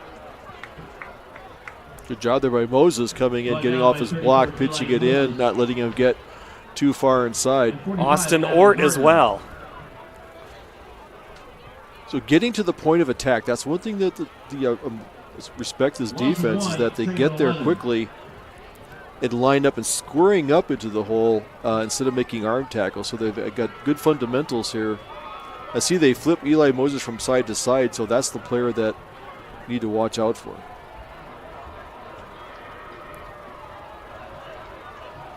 Play action. Smith throws a beauty. He's got Snyder. Max grabs a hold of it at the 45 and hydroplanes his way to the midfield, then down to the 45. Great pickup there for the Jaguars. Yeah, found single coverage out there, but good patience by Trent Smith. Good blocking by that line to give him time to get the ball up there. Dropping in there on the 50-yard line, getting down to the 45. I don't know if that was Brady Gwynn or Grant Mackey on the tackle. Pickup of 42 for Max Snyder. He's going to start putting up some serious numbers when he makes big plays like that. 1st and 10. Lots of things going right for Centennial on this drive. Caught by Severson at the 40. Sheds one tackler, and then he's ripped down on that sideline by number 11, Harry Linen. That's where that high completion comes in that coach is talking about. That's on a first down, but it gains. They give him 10 yards in a first down there, so it does move the chains there. But high percentage passes like that underneath controls the game. Boy, that was just a rip down by Linen on that replay. 1st and 10 from the 35. Jaguars are marching the football as we approach 7 minutes before half. Smith, two-step throw, caught. Snyder on that sideline, then he is hit by Grant Mackey after a short gain. Actually turns out to be a gain of 5.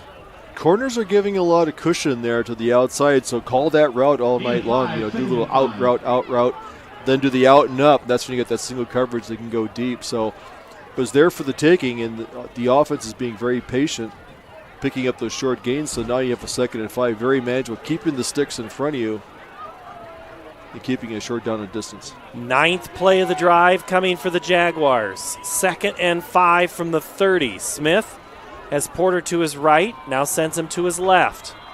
Before the play, timeout, Centennial at 6:59. We'll step away from Ankeny Stadium. Timeout. When did strength become an ego thing?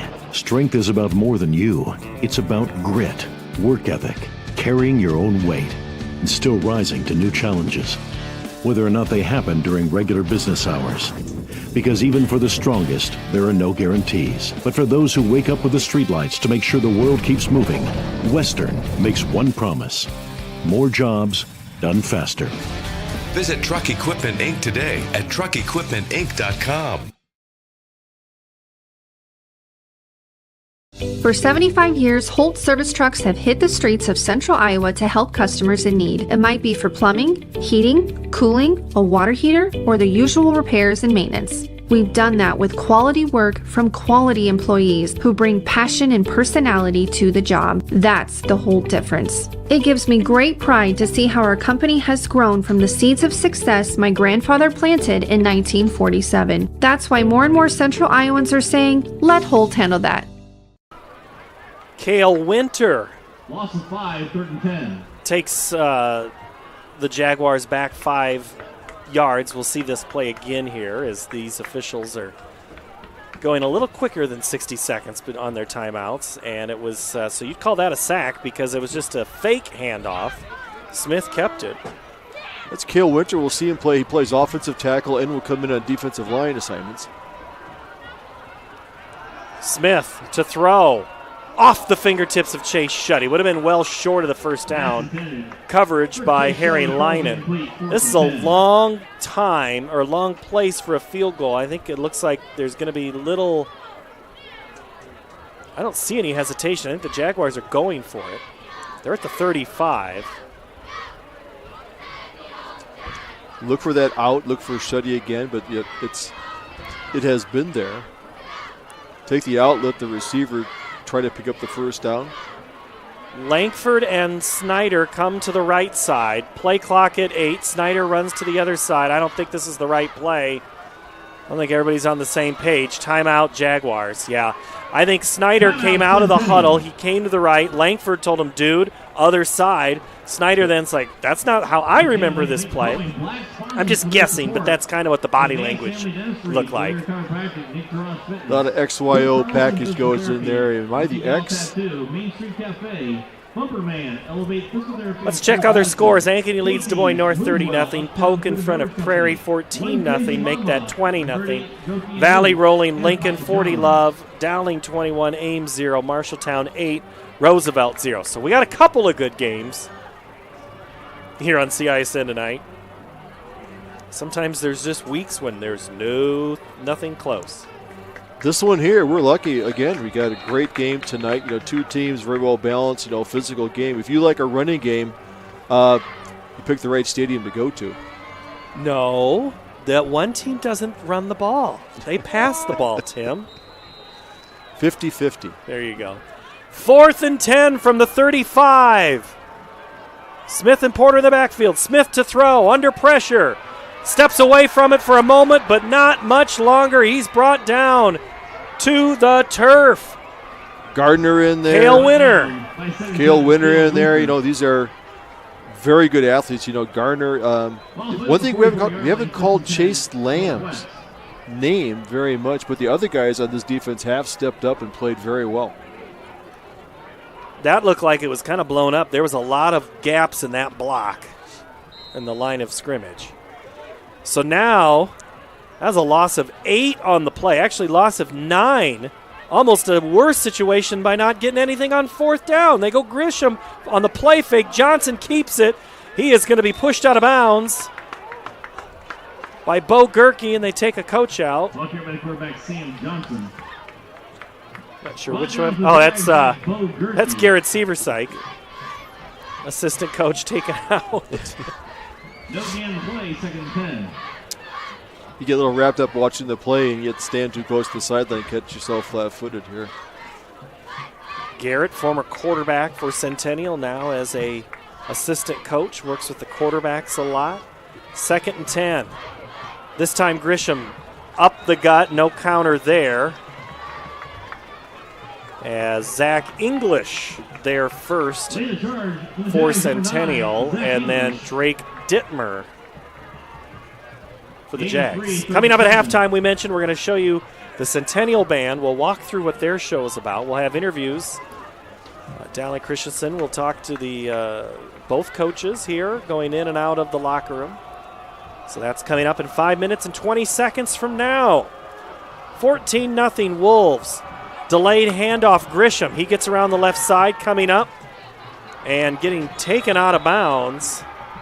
Hudson Simon, I think, absorbed most of that contact from Grisham, and that's enough for a first down. Could you feel that up here? I mean, looking at two studs running into each other, it's like two little baby bulls find each other out in the pasture. So that was a great run. It cleared out there, kind of a quarterback rollout counter. Seeing a lot of Drake Dittmer again, and that is a hit. There we go. There's 57, Jenner Gibson. Gibson had come back from injury, re-injured in the warm-ups last week. Limited action. He was only going to play a few plays. He makes the tackle there. Jenner, the junior. His brother, another former quarterback for the Jaguars. Father Dennis, business owner here in town, also played in the NFL. See some new packages come in. Harry Line and the linebacker coming in. They like to use them as blocking backs in there. Four-man front for the Jags with an extra on the side. They run Grisham around the right side, and it's a tackle Zach English from the linebacker spot to bring up 3rd and long. We've got a player down. Brought down once again for the Jags. Might be Zach English. Possibly Moody. I think it is, yep. Isaiah Moody, the junior, stands face down, basically in the middle of that yellow circle that extends from 40 to 40. That's a soccer mark. A lot of bodies in there, you know. They create that big pile there, letting Grisham bounce to the outside. Well, up until a couple of weeks ago, it was all about the heat on Friday nights. Can't claim the heat tonight for causing any cramping. No, not at all. We had a couple of games where it's just a whole lot of guys going down on teams you didn't expect. But Moody hops up, gets off the field. Have to see if the wife is covering any of the plans tonight, or if it's like, fall's coming. Don't have to water them anymore. Let Frost do his job. I think I'm going to I have a tarp. I set that out this morning. I said I'd do that when I got home tonight. I still need my bell peppers to grow. Peppers can take it. Tomatoes don't like this stuff. No, I'm okay if the tomato goes. I've not been impressed. Cooper Scheifus, Grant Gardner, and Jackson Adams come to the left side of the formation. It's a delayed counter handoff to Grisham to the right. Grisham on his feet. Inside the 30, pushed out of bounds. Penalty on the play. By Bo Gerke. Hold the phones. We have a penalty flag back. Usually it's where holding happens. But it seemed just the opposite of the play they had earlier. Northwest. Where the quarterback fakes a run to the right, the handoff, and then Grisham comes from the left. This is just the mirror opposite there, getting to the outside. Offense. 19, 10-yard penalty from the spot. Repeat, 3rd down. So Cole Greider not on the field right now as much as we're seeing Drake Dittmer. I don't see, could just be a package again. Also why you're seeing Gibson in there. Sometimes they've been running that. Cole Greider has been in on a lot of plays tonight. Have yet to see Lucas Brule. Long 3rd down.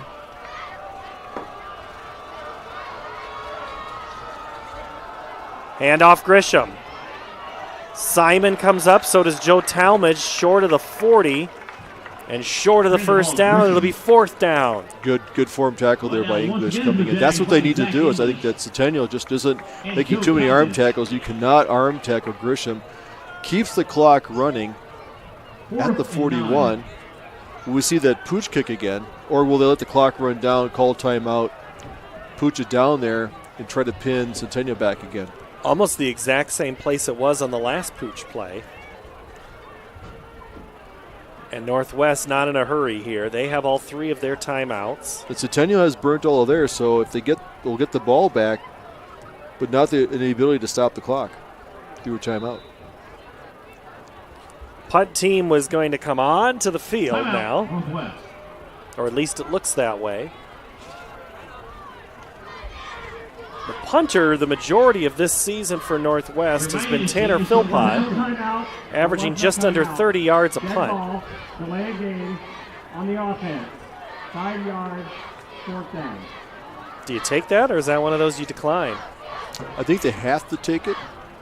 In the NFL, they can decline it?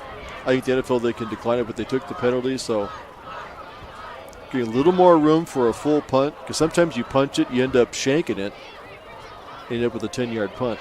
Snyder and Severson back deep for Centennial. Philpott stands at his own 40. High kick. Nice spiral on that one. Snyder runs on and touches it. I think he touched it.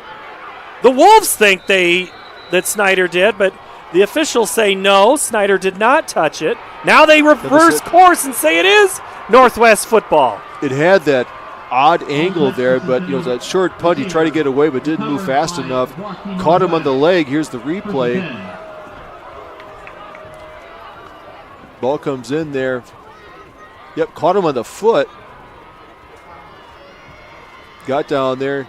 Ball was touched by the team on the return. Turnover. Second turnover here in this quarter. I think one referee threw the beanbag right away and another one wasn't 100% sure. And the beanbag usually indicates that's going to be a change of possession. So again, another turnover for the Wolves. Grisham. That's just basically like a long conversion on 4th down that gets you up. We'll say that was a 20-yard play, 25-yard gain on the punt, so it'll be 2nd down. So the Wolves should have 2 timeouts left yet of this half. They didn't call timeout. They took the penalty instead of taking the timeout. They took the delay. Now they take a timeout. Corey Kapatich comes out and says, hey, Kapatich, the native of Ottumwa, he's coached at Des Moines East. He was at Waukee, where the majority of this staff was. They were the Warriors prior to 2 years ago, and then when the new school opened up on the northwest side of town, beautiful facilities over there in Waukee. You've been out near there, seen some of that. That's just that stadium. They put on a show. Yep, they did. They did an excellent job of digging it out. It's going to grow into a nice stadium. The other day you said, "Hey, on my way to Pella, you need to stop by." Did you? I did. I go. That's you even stopped more at, impressive. at Southeast Polk. Yeah, sorry, it's nestled there in the in the trees there behind the high school. And a beautiful, picturesque setting down there. They got the stadium, so they did an excellent job. I think it's going to be one of the best settings in Central Iowa, at least in the big schools for football. Just an incredible facility to open next season for the Rams. 2nd and 7, 2:04 to play. Toss sweep. Grisham looks like he's going to throw. Has a man in the back. It's caught. It's just a question if he was in bounds or not. He caught the ball. Linen's the one who grabbed it. Doesn't matter. Holding on Northwest. Can kind of see this is the only toss sweep we've had. Grisham through. Oh boy, I think he was in. I think he was in. Doesn't matter on the hold, but send this one to Boone. Let the boys in Boone review this one. Well, they had a flag earlier that took them out that caused them, on that punt. So let's see if they can create this drive. 1:56 left in the half. 2nd down and 18. For Waukee, it's a running play. Look for a counter, and it is. Another flag comes in. Easton Miller the stop. And the Jaguar player who was held, kind of like, all I can do is throw my arms up and draw attention to me. So this is a thing, Tim, that teams get when they smell the end zone and a little bit of tension. Northwest is not – this is very uncharacteristic of what they've done all game. It is. Now, back-to-back plays, they've kind of – they're trying to keep the interior linemen in. They've done a good job. I think you get a little tired, you start reaching instead of getting in front of your block, so they're trying to hold the guys in, knowing that Grisham can can get outside. So really, I hear the coach will probably talk about this at halftime, clean this up because it's taken them. They've lost 30 yards here in 2 plays. Still second down. Keep going backwards, you can always use the quick punt again. This is about where they were when they punted the football. Grisham up the middle. Jenner Gibson grabs a hold and takes him down. Gets a little help from Zach English. Talmadge in there. What they're going to do is keep the clock running, so now you got a third down play. I wouldn't be surprised to see that Grisham take it again. Try to find something outside. They got Moody in there to block.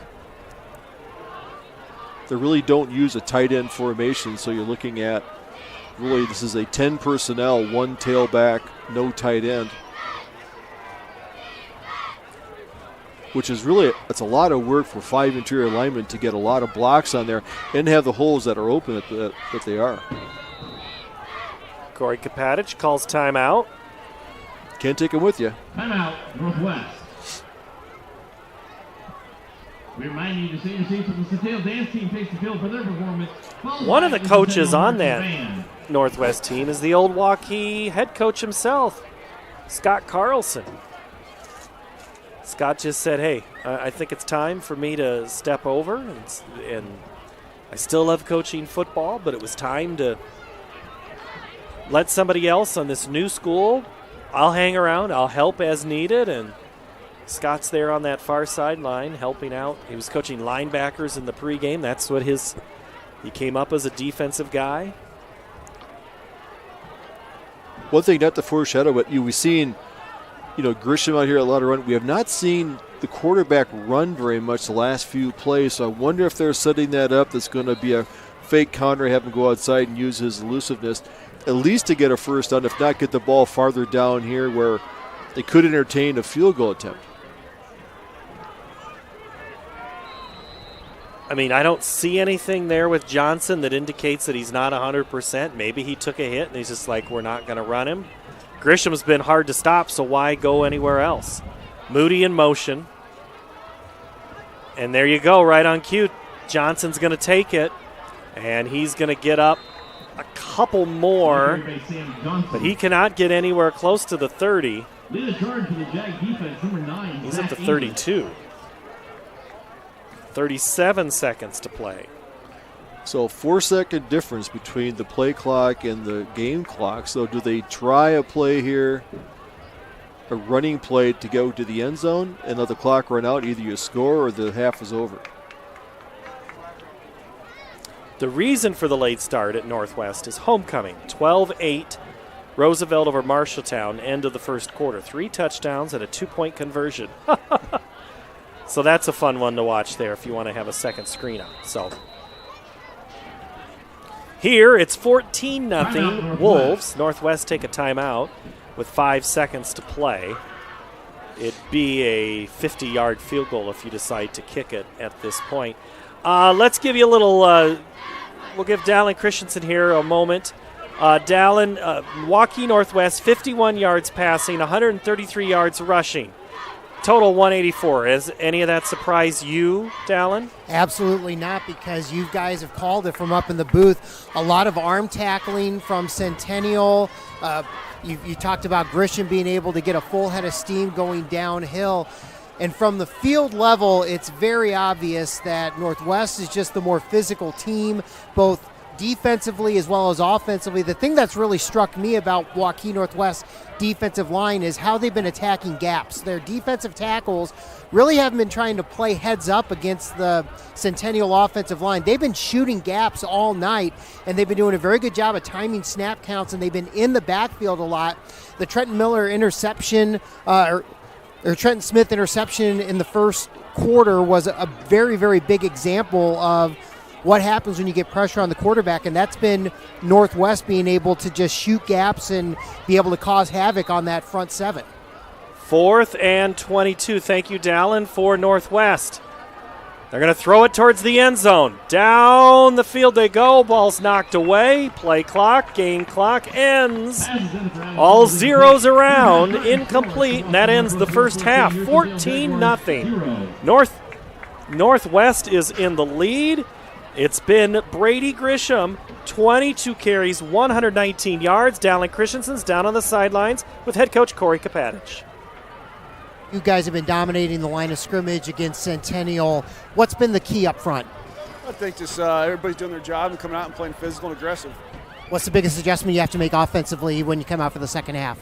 Just when we get good field position, we have to be able to put points on the board. Right now, we didn't do that in the second quarter, so I wish we had a few more scores on the board. But obviously, we have to come out and finish the game. It's far from over.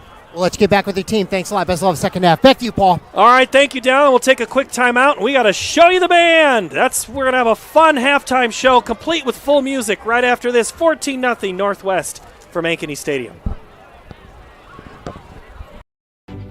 We are so much more than an energy company. We are connectors, community protectors, and clean energy leaders. We are job creators, friends and neighbors, stewards of your dollars and savings. Yes, we are so much more. We are the energy behind your everyday, and we are obsessively, relentlessly at your service.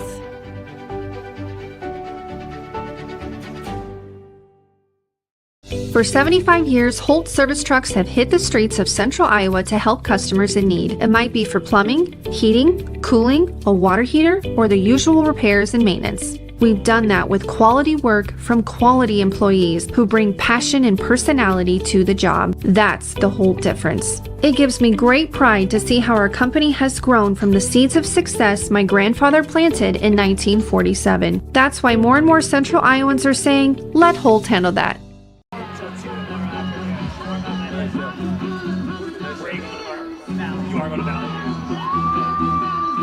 Used vehicles are created equal. DeArmond certified used vehicles have a big advantage. What sets us apart is that all used vehicles receive a 175-point inspection. Carfax report, 2 oil changes, collision deductible coverage, and wheel dent and windshield repair. Also, all DeArmond certified come with 2 warranties. A 1-year 12,000-mile bumper-to-bumper and a 2-year 100,000-mile powertrain. DeArmond Ford Indianola, DeArmond Automotive Knoxville, DeArmondAuto.com. Mornings. They can be hectic. Let's go! So can your car, so to get a free pickup, drop-off, or delivery, head over to Honest Wrenches. And their loaner vehicles? No extra charge. Find your peace of mind with even more wonderful services. Every vehicle that comes in gets a full visual inspection and a 5-year, 50,000-mile warranty. No extra charge. Head on over to Honest Wrenches. No extra charge, and it's how service should be. Halftime here at Ankeny Stadium. Waukee Northwest leads Ankeny Centennial 14-0. And this is one of my favorite parts of the whole season. We get to talk about the band. The Centennial Marching Band's about to have their halftime performance. Let's find out from Scott Hook. What's the theme of the show this year, Scott? Well, the theme of the show this year is pure imagination. So basically anything you can imagine and fun and just trying to do as many different things as possible with our music and our visual and all kinds of stuff. So we're marching on right now. Your set pieces, yep. Bright and colorful. You have a whole crew that makes you get to this point. The kids are carrying stuff out right now. Who built these set pieces for you? Well, we put the frames together. We get the colorful pieces. Those are cloth that we get printed specifically for us and shipped up here, and then we get a lot of parent help building things and putting stuff together. If you notice, on top of all their hats, they've got little pinwheels. So those were built by directors. Normally we have feather plumes, but we wanted to do something different this year. So that's you haven't had the pinwheels this season. That's just for this show. We thought, what's the funnest thing we could put on their head? And so they've got shiny pinwheels out there. Okay, how many are you marching this year? We got about 190 kids out there this year. And you have them on the field, both and then you also have your drum line, your pit. Yep. Do you call it pit? I want to make sure I get my terms right. Pit. Yep. And then you've got the drum line starts on the far side and flag crew. They're color guard. Running around all over. We got 36 guard members this year, biggest guard we've ever had. Now you're starting the show in circles. Yep. On the north side here. Yep. So we're getting everything set up. We're beginning of the show is going to start with a tuba solo right down in the middle. Who gave the thumbs up since you're here tonight? To say our assistant director, Mr. Brogan Carney, is going to be down here. And so that's all key. I'm always amazed that Tom knows when to talk. He gets the thumbs up. Yeah. We connect beforehand and kind of tell him what's going on. Okay, our tuba solo. I'm sorry, who is it again? That's actually my kid. Is that Noah? Yeah, that's Noah. Noah's down there. They start the show with a tuba solo. And as you see, they're setting up a drum set, and we've got all kinds of stuff going on. So our goal was to have each song make you smile in a different way. If you've not seen the end of the show, and if you're a band person with Centennial, you know the end of the show. I love it. If you're a Northwest fan, stick around to see this one. So we have microphones. Is Noah have a microphone in that tuba? Yes, they have a wireless microphone out there for them, so they can move around a little bit while they're... All right, we got the thumbs up. Drum major, Abby Wacker, Connor Grimm, and Noah Sleeper. Is the band ready? Okay, first song is? The first song is Bundle of Joy from Pixar's Inside Out and Pure Imagination.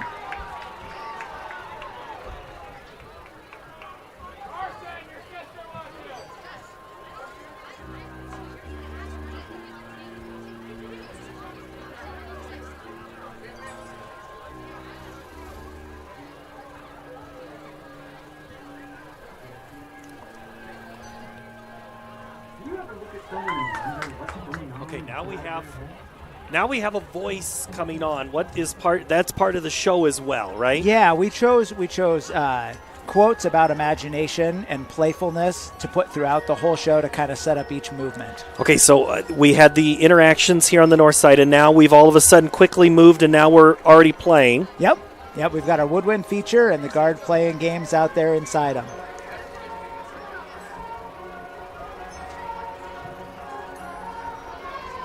Now we switch over to our brass on the other side, and we have the guard playing with other stuff on that side. And you're building up here to a nice moment.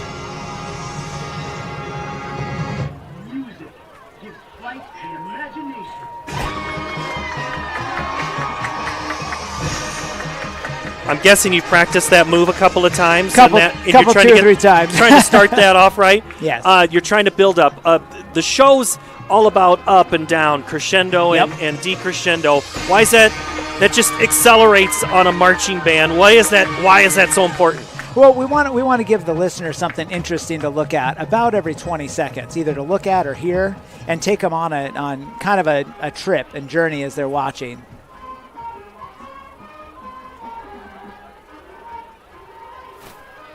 Back to the woodwinds. Yep.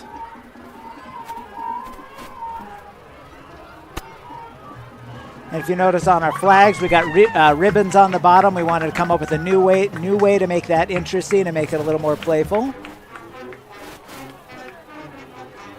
Back to the brass. I see you even have a couple of football players out there with you in uniform. And if you notice, almost every time they're moving, they've got choreography to all of the standing still. Okay, and that's a thing, the choreography, not just marching and moving, but you're also asking your players to, lean one side. Yep, we our color guard coach writes all of our choreography for both the color guard and the band. And who is that? That's Janelle Hook. Someone familiar to you? Very familiar.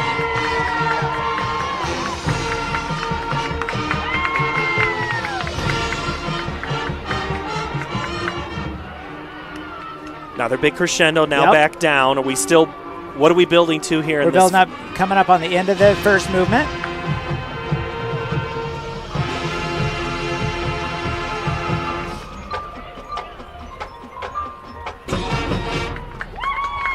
Okay, you have your pit split. Yes. Why is that? Well, we want to create a stage here in the middle so we can feature. We've got a mellophone soloist coming up, Jordy Jumper, and then we use that to kind of showcase some of our performers throughout. We have a color guard soloist, and now we're going to use Pure Imagination from Willy Wonka and the Chocolate Factory.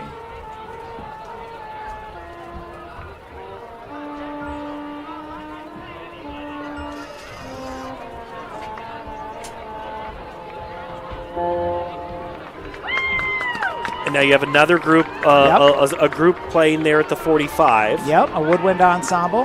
So we're trying to create as many different sounds and looks throughout the whole show. So there's always something interesting happening. New flags now. Yep. These are yellow they don't look like the traditional flag. They almost look rounded. Am I seeing that right? Yes, they're called swing flags, so they give a little bit more shape, and they're a lot bigger. Are those the mellophones marching Yep, right in right front down here, to the followed front. by the baritones? Yep. Oh, I'm sorry, trombones. Here comes our big hit.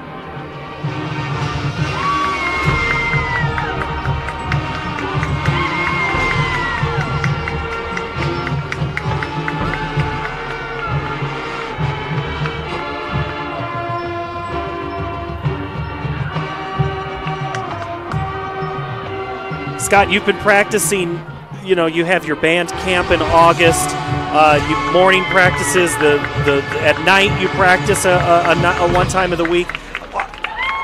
How many hours do you have to guess that it took to get to play the way this show is right now? I can't even imagine. They put so much time and effort into it. It's really amazing what these kids are capable of. Now here we're going to feature a trombone player, and got our sousaphone player back, and our drum set player. Sousaphone. I know I said tuba earlier. That's all I'm right. sorry. Same thing. It's good. Okay, this is the part of the show. How fun was this for the kids when you told them this was the plan? Oh, they couldn't believe we were doing it.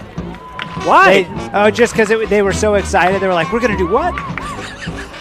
It's been so much fun to put together. And this is from which show? This is a tune called Snarky by Snarky Puppy called Atchafalaya. So this was just we're playing. Everybody wants to be a rock star. So this is what we're doing. Okay, so now you're doing some choreography again. The players have set their instruments down. Yeah, so it's a whole dance break. And that's also something that is encouraged now, right? Yes. Yep.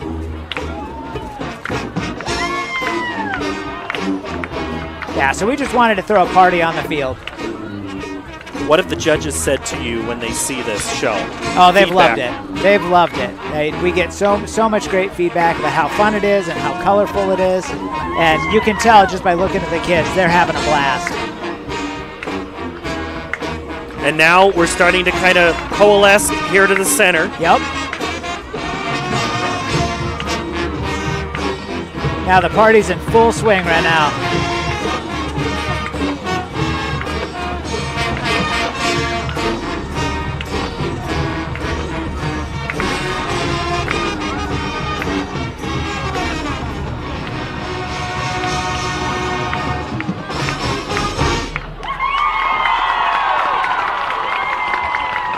What a great song. Oh, that's so fun to see. It's so much fun. And now they're going to pretend to be robots. And we start slow and we wind them up like toy robots out on the field. Okay, we talked about the hours and practicing. Choreography, they have charts that they'll wear around their necks, those players, to their dots. Yep. Hours on end, right, to get all of this to right here. Yes. Who wrote your show or choreographed your show? Our drill writer is actually, his name is Jim Hudson. He's the director of bands at Arizona State University. And the music is written by Steve Shanley, who's a professor at Coe College.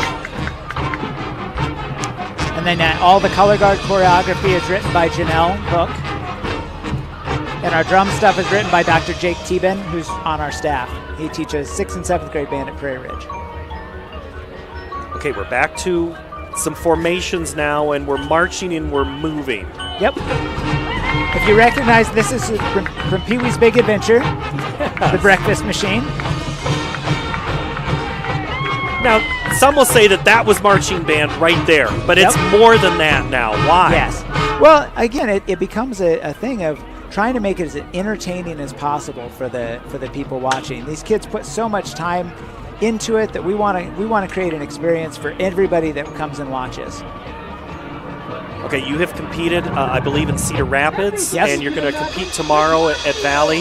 Mid-Iowa is next week. Sorry, we got the big close. I don't need to.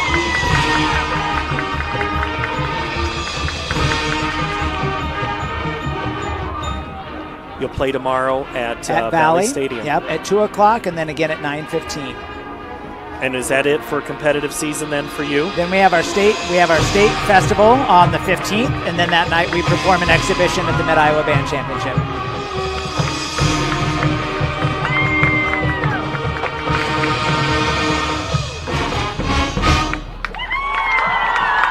The Centennial High School Marching Band. Now, 2 weeks ago, you did not do that song, did you? Or was it 4 weeks ago? It was 4 weeks ago. Okay. We did not do that song. So you keep adding layers to the show, and I want to go back to what was your closer a couple of weeks ago. Yeah. I believe your trombonist lost the slide. He did. He got really energetic, and it slipped right off the end of his instrument. I said that at home, and I'm like, I'm pretty sure that the trombone lost his slide. And Yep. Okay, so tomorrow at Valley, next week at state competition. Yep. If I want to come to Mid-Iowa, it starts in the afternoon, I believe. Yes, it starts at 4 o'clock. We have 22 bands performing, some of the best bands across the state of Iowa.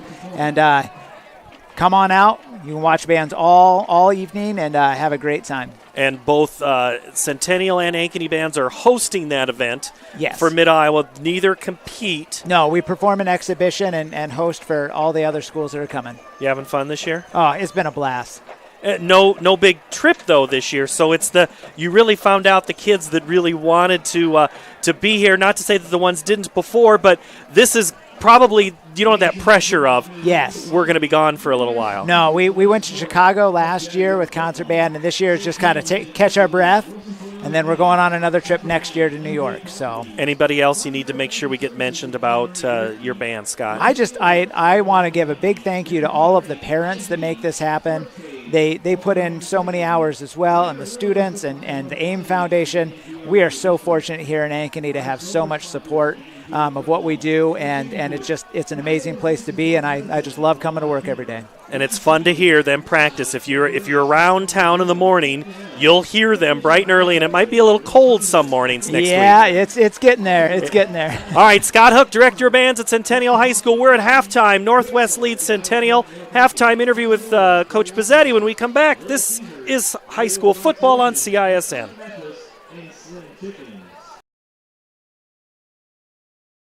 Western lets your UTV power through the storm. The Impact V Plow and Impact Straight Blade, with the features the pros demand, custom tailored for your UTV.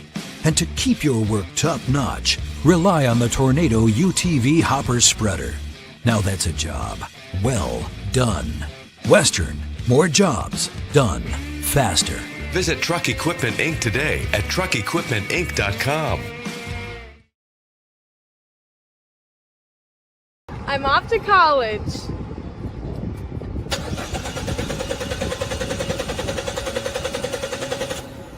Oh, rats! Hi, Joe the Car Guy with a reminder. Before you send your kids off to school, set up an appointment with Westside Auto.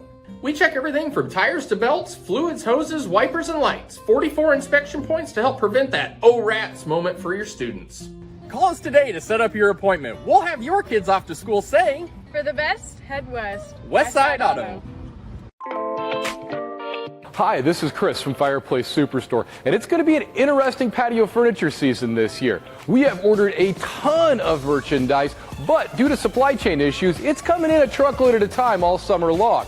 If you want the best patio furniture, check early and check often. If you want to custom order your furniture, get in here as soon as you can to give your furniture the best chance to arrive this summer.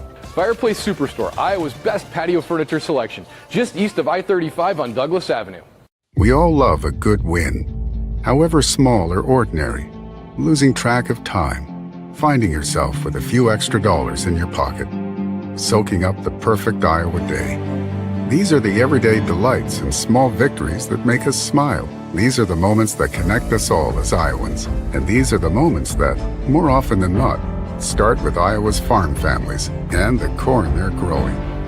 Because when corn grows Iowa, Iowans win. Ever have one of those awkward moments when a business disappointed you? You got ripped off? Didn't get what you expected? The Better Business Bureau can help you avoid these uncomfortable situations. BBB accredited businesses are honest, ethical, and reviewed annually by the BBB. Don't experience another awkward moment with a bad business. Trust the ones that operate with integrity. Look for the BBB seal. It's the sign of a better business. And find a better business anytime at bbb.org. Halftime here. Waukee Northwest leads Centennial 14-0. Let's go down to the sideline with Dallin Christensen. A very challenging first half. What was the message in the locker room? You know what? They're physical. They're beating us about every phase of the game right now. They're running the ball on us. We can't establish a run game. Hit a couple passes, but then our drive stalled out. We got to come out here in the second half and do a little bit better job at about everything that we're doing. Northwest gets the ball to start the second half. What are you looking for from your defense? We got to stop the run game. We need to get it back in favorable field position. We can't continue these drives starting inside our 10. We got to flip the field and do a nice job with that. Best of luck second half. Thank you.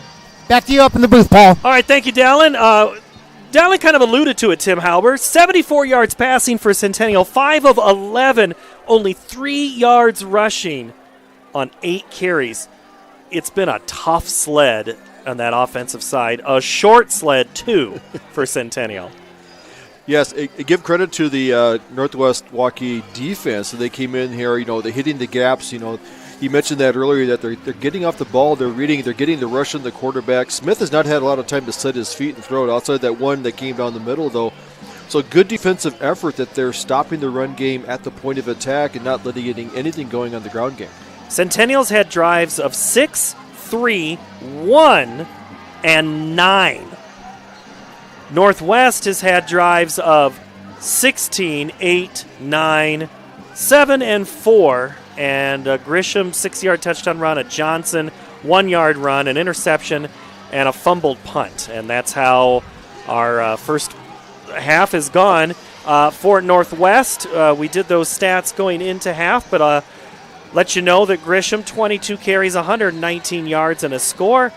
Adams, 3 catches, 51 yards. Johnson is 11 rushes for 14. Tim, you talked about Johnson not running the ball as much.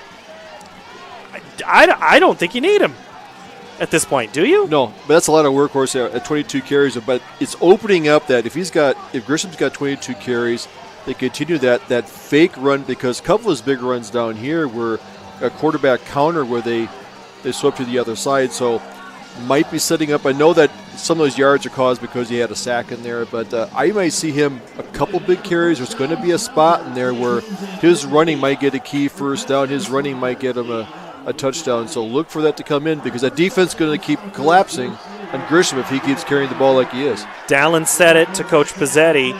Northwest gets the ball to start the third quarter. That's about as bad of a scenario as you can have for the Jags. They always say how the team comes out at halftime, how they perform, offense or defense, it sets the tone for the second half. One of the things the good teams from the great separate of how those adjustments work at halftime.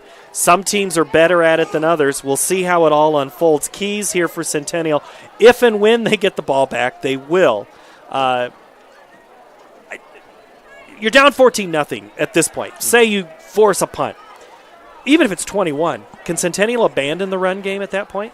Do they have to? They show they were passing well down here, doing those quick little outs, so getting some tempo in there. They coming back. I think you get the Porter back in the run game. I think you need to get him running a little bit and keep that mix up.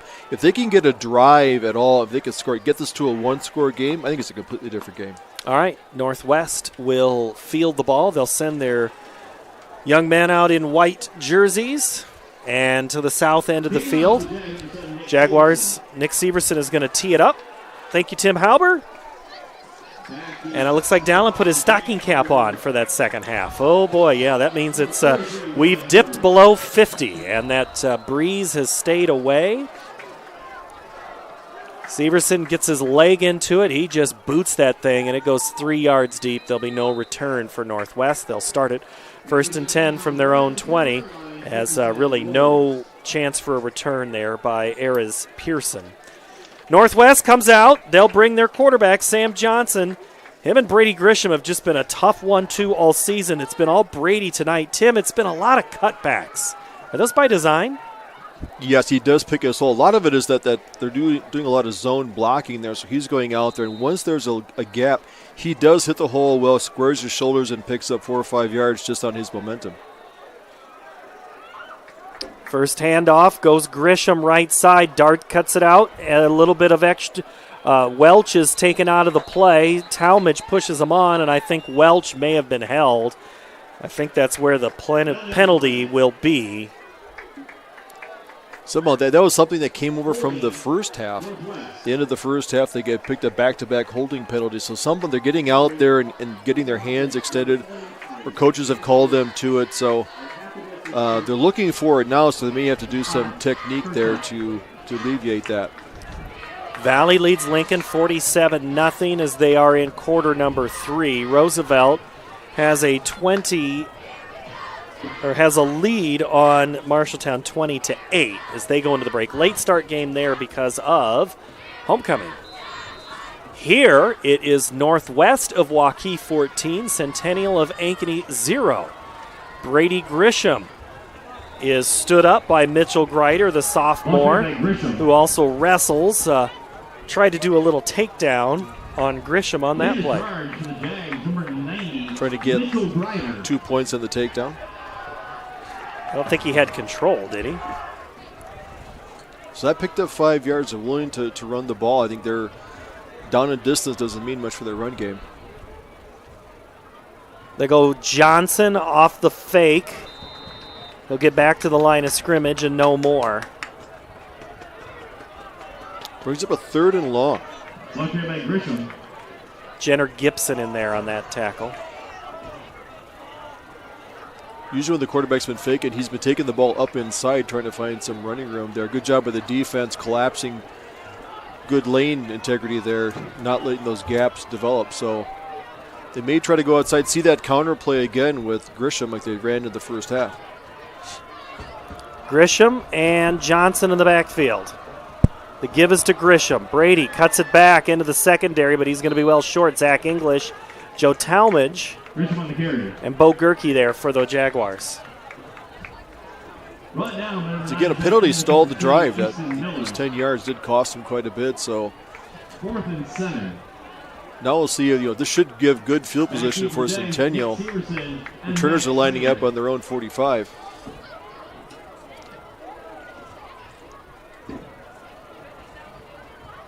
Punt is away.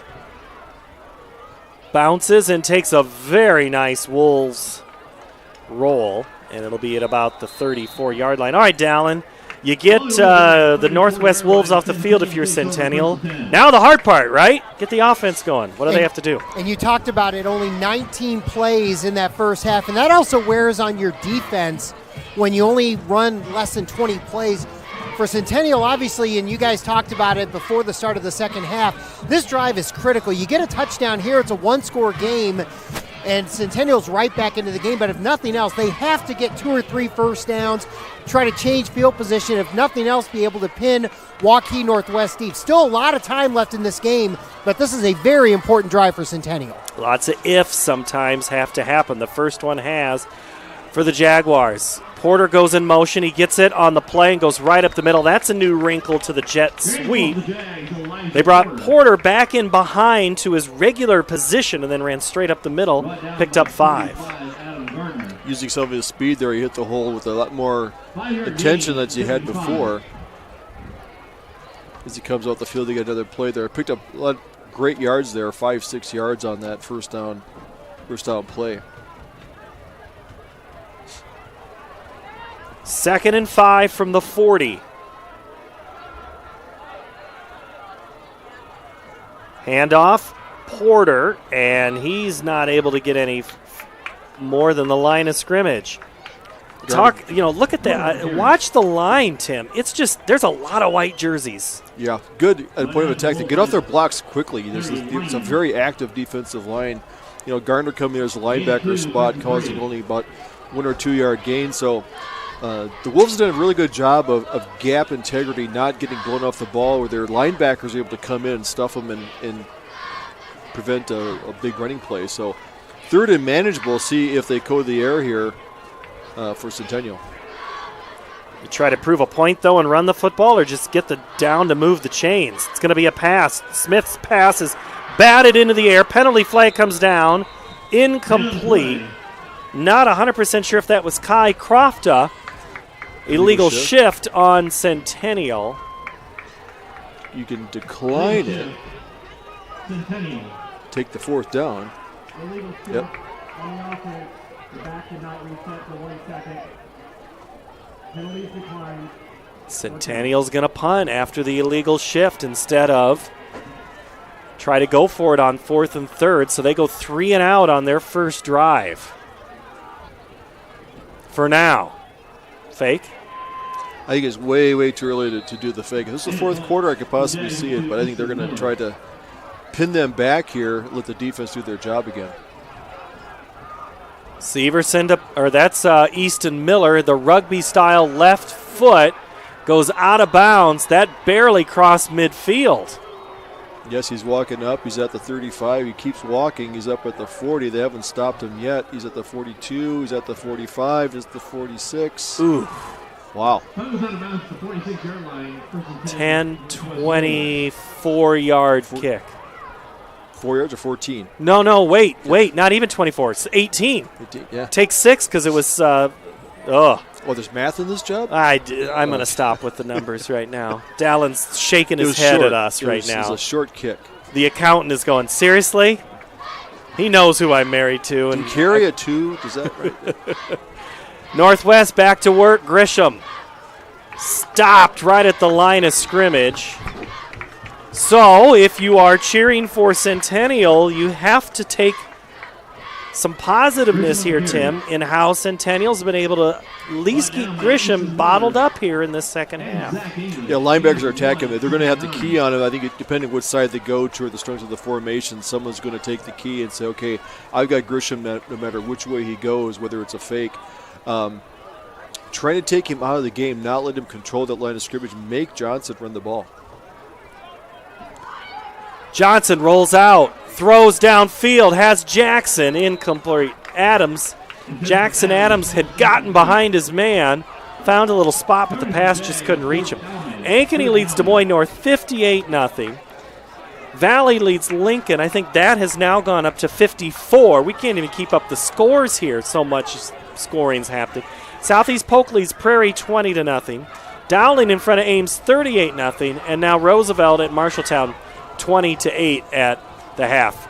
No worries on keeping that. I just happened to look down and catch the touchdown because there's been a lot of them for Valley as they come off their loss last week to Ankeny. Penalty flag comes in on Grisham's run. He's short of the first down. And now all of a sudden we're going to have a lot of play stoppage for penalties. Holding.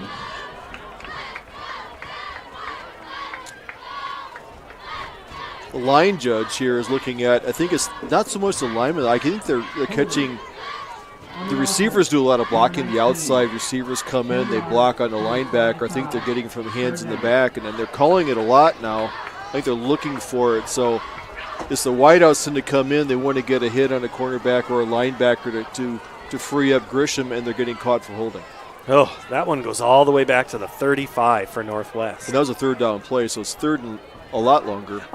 If we had Jeff keep a track of how many long second, third, and fourth downs Waukee Northwest has had tonight, he'd run out of room on that hard drive. Yeah. It's been a lot of plays where it's been double digits down to go for Northwest. They have to get all the way to the 45 on the other side of the field. Johnson rolls out. He's going to lose it. He is going to be sacked back behind. All the way to the 25-yard line. Hunter Gibson. Jenner. Watch this one. Blows right on by the guard. No chance for Johnson. That's not the way that drive that they dialed up. They had great field position at the 46-yard line, the back at the 25. 6:42, clock moving. Punt away. Just a short enough bounce that Max Snyder didn't get anywhere close this time. All right, Dallin. Yes, I know you're shaking your head at me about my math, but what about our calls? Are we seeing this game? What's going on? I mean, Centennial is playing great defense. I just can't seem to get any offense right now. I don't do any math on the weekends either, Paul, so I'm right along with you. But that last defensive possession, you could tell that Jenner Gibson noticed something from an adjustment at halftime because he was cutting in behind that right guard of Waukee Northwest and able to time the snap count. He was unaccounted for and was able to put pressure on Johnson twice in that series of downs. Trent Smith on first down to throw. Pump fake. He's looking for Severson. That ball's thrown up, and I think Severson cut off the route. Incomplete. Another penalty flag comes down, and it's against Centennial this time. Illegal shift or motion. They weren't set. Illegal formation on the offense. 5 players in the backfield. 5 yards from the previous spot. Repeat, return. So will they take the penalty? I think, or decline it. I think they're declining it. Yeah, I see. That's showing confidence in your defense. Usually you take the penalty before the yardage or field position. So he's got faith in his defense that they can stop him in 2 downs. Well, it's a double-headed defensive coordinator, Alex Gasky and Nate Bailey for Northwest. If you want to boost someone's confidence, you do that. You decline a penalty and make it 2nd and 10.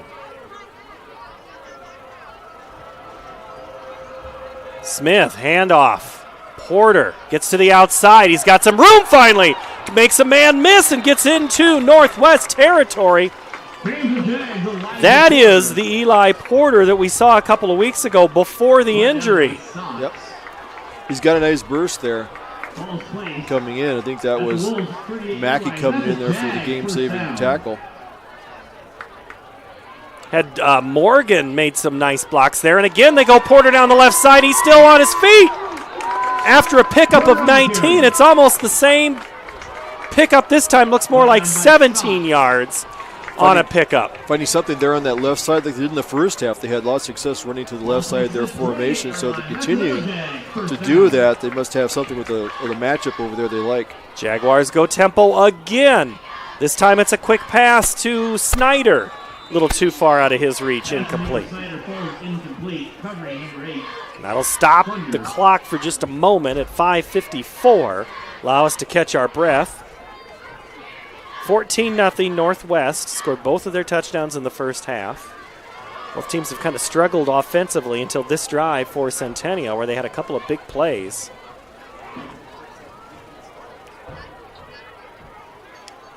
Easton Miller coming off there. I think he's a key block on some of those running plays.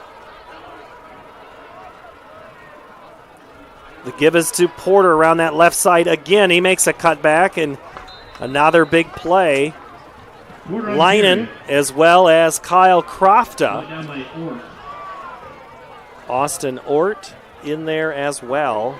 They're finding running room on the short side of the field. The defense is getting out there, but Porter is finding the lane quite well, going up, picking up positive yards, picking up 6 to 7 yards on the last play. 3rd and 3 from the 22.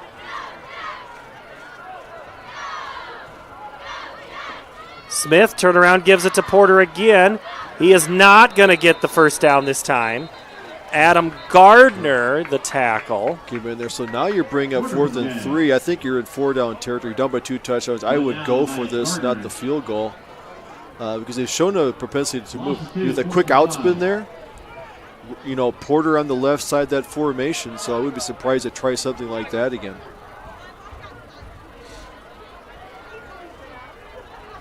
Entrican comes out here for this 4th and 5 from the 23. If Centennial's not able to get any more yards, this would be one of the poorest starting field positions for Northwest this game. If the Jaguars can't get it, but we'll see what they can do here on 4th down. Smith to throw, hit as he throws, gets it to Porter in space. Eli Porter is hit, and he is going to be close to the 20, but it's nowhere near the first down. Big tackle by Stotts out there, got off his block. Want to give credit to the rush. I think it was Moses possibly that got the rush in there where I think Trent Smith had to release it quicker than he wanted to. So he had to hit the So it was relief valve. Nathan, I think it was Nathan Stout that time, but Stotts was, oh, you're right, it was Stotts first.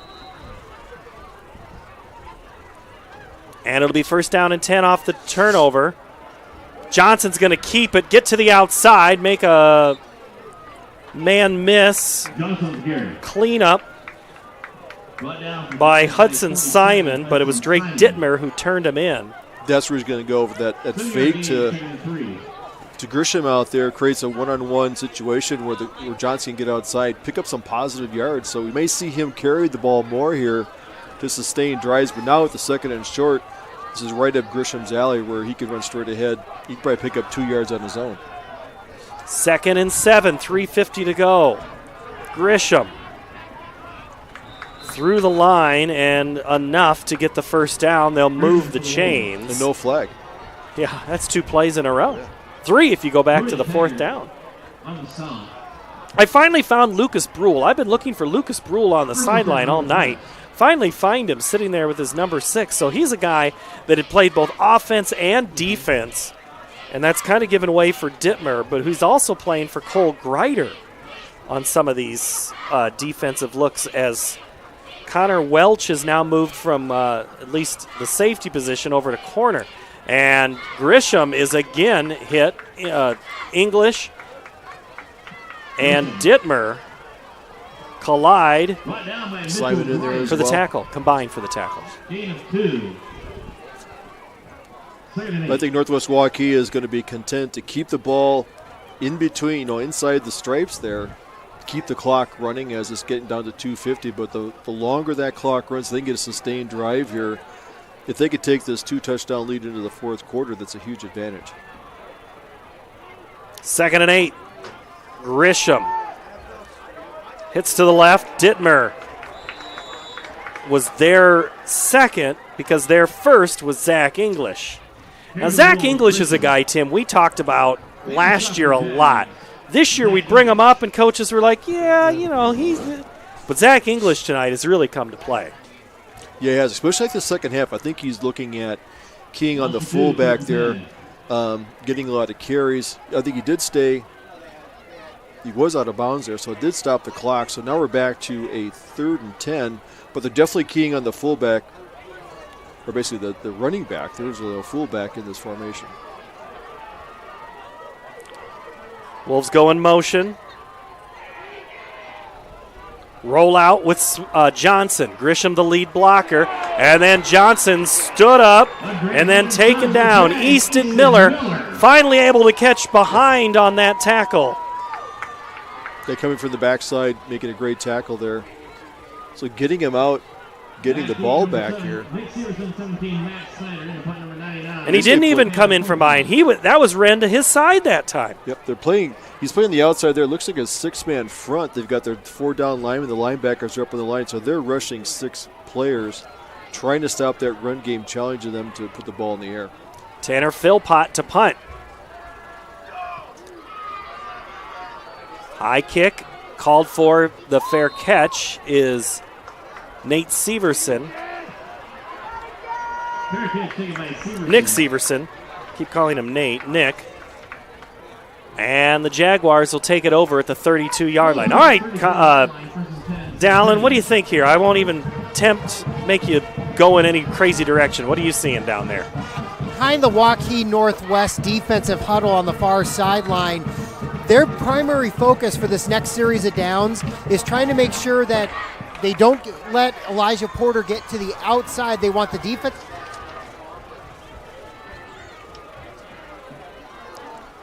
and turn it back inside.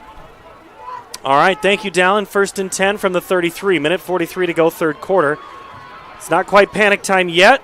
Lawson, Langford takes the jet sweep.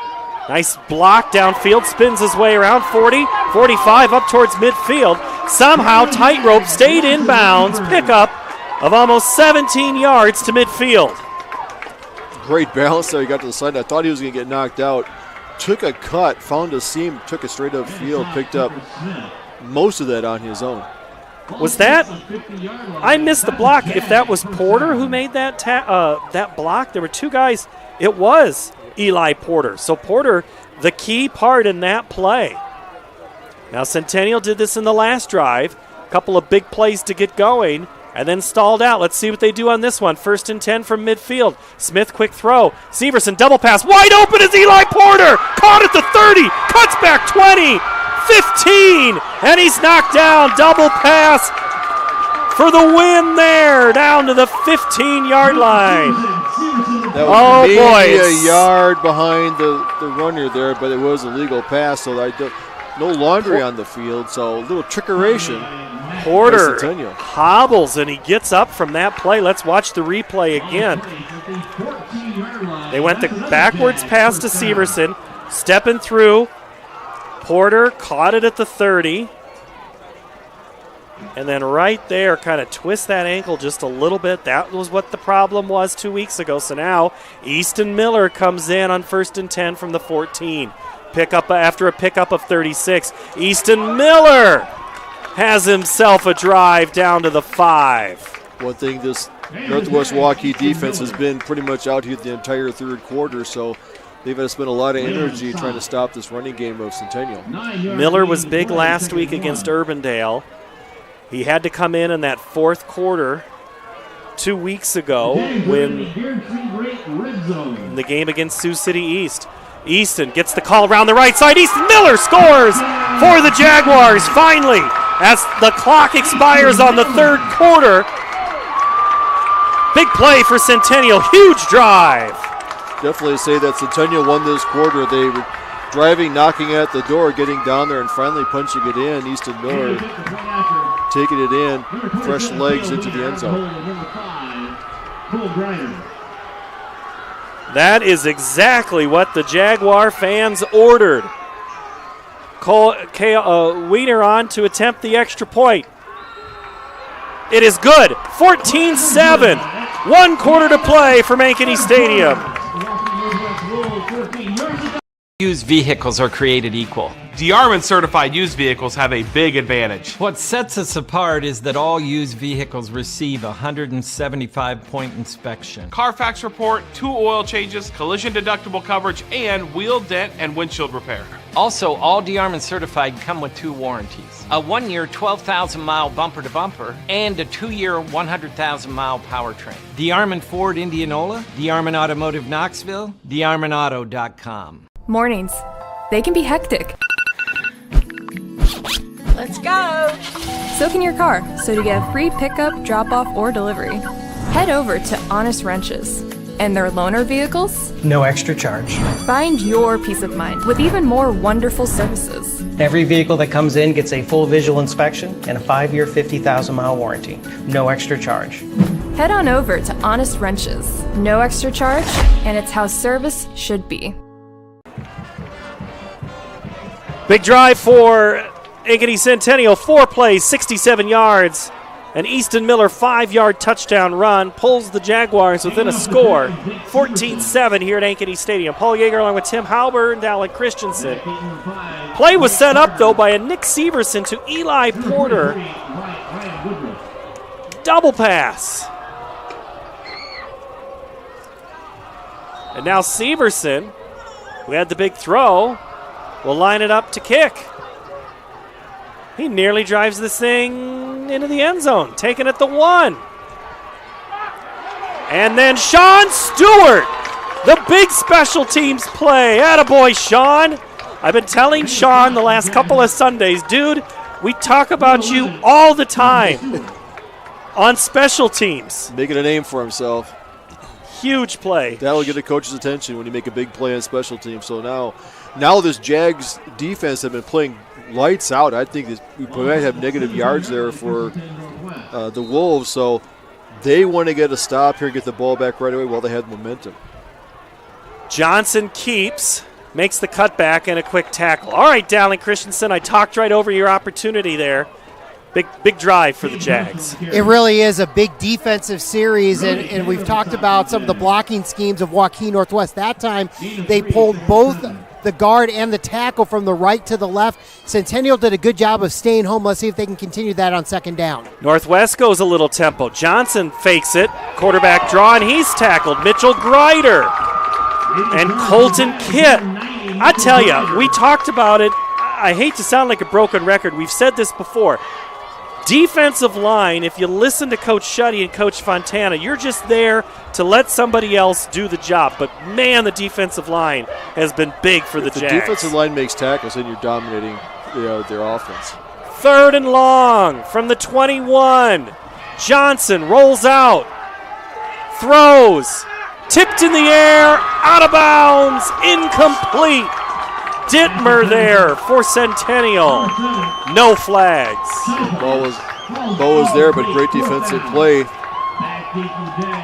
by Gerke to get off the field there. So a 3 and out. That's not what Waukee Northwest wants to do. Now they have to get the ball back. Hardly any time went off the clock. Barely a minute. So exactly what Centennial wants.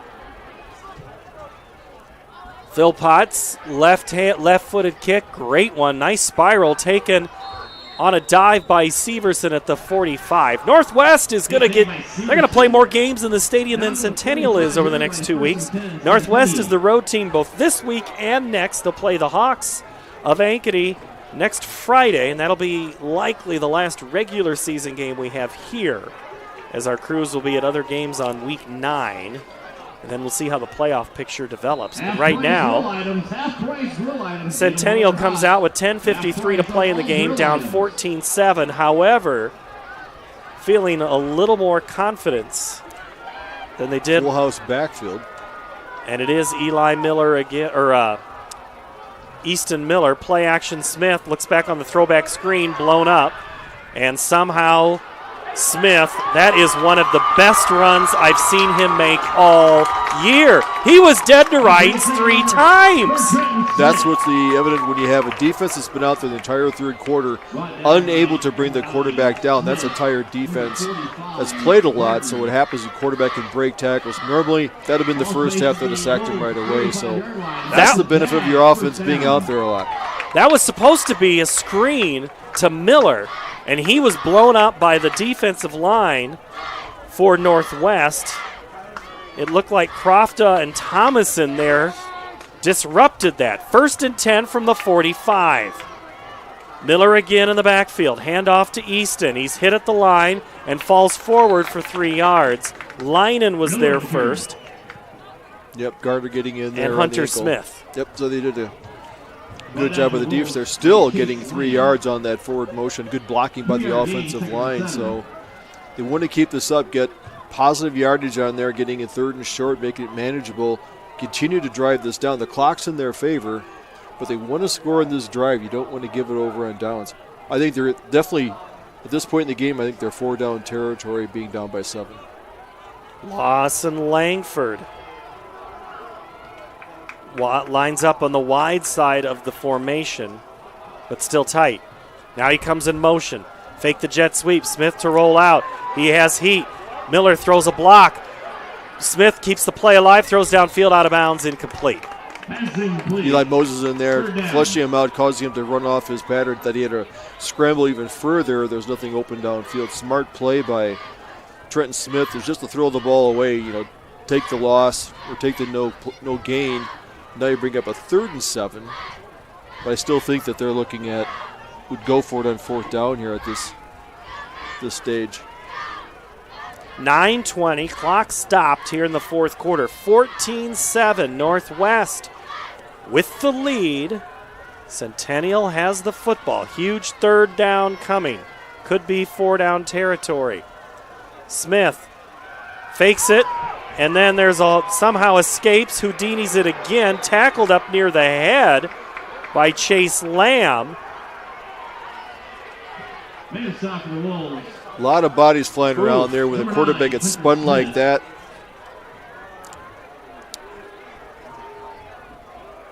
Cale Winter there on the rush, causing that play to break up. He's that dual-purpose lineman that Coach talked about. Also a wrestler for the Northwest Waukee wrestling team.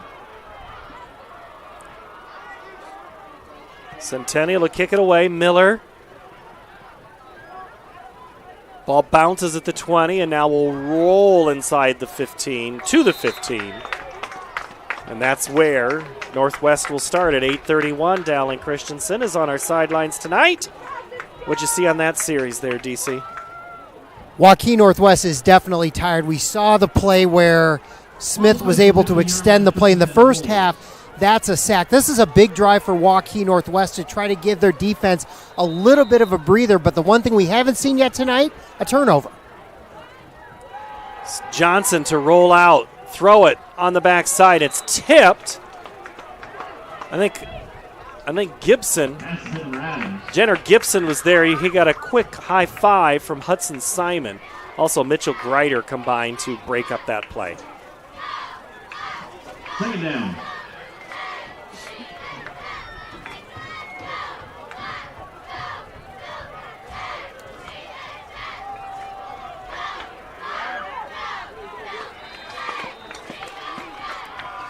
Play out there to Grant Carter on the outside. Clear the ball, Grant Carter. Brought down by Hudson. Third and long still on the tackle by Simon. I haven't seen Brady Grisham running here last couple series as much as they had in the first couple. Like they know that the defense is keying on him. See if they want to go back to him here on the 3rd and 6. Wolves need to get to the 25. It's a quarterback draw. Johnson stiff arms one, but not anybody else. Again, Mitchell Greider. Greider staying home, keeping his lane, keeping the key on the quarterback there. It looks like it was a little slow developing there.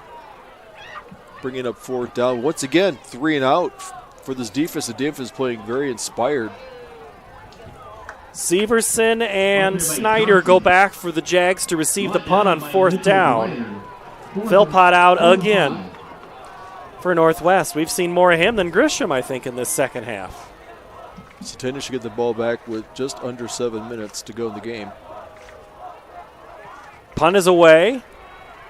Severson driven back, lets it roll, picks it up on the bounce at the 30.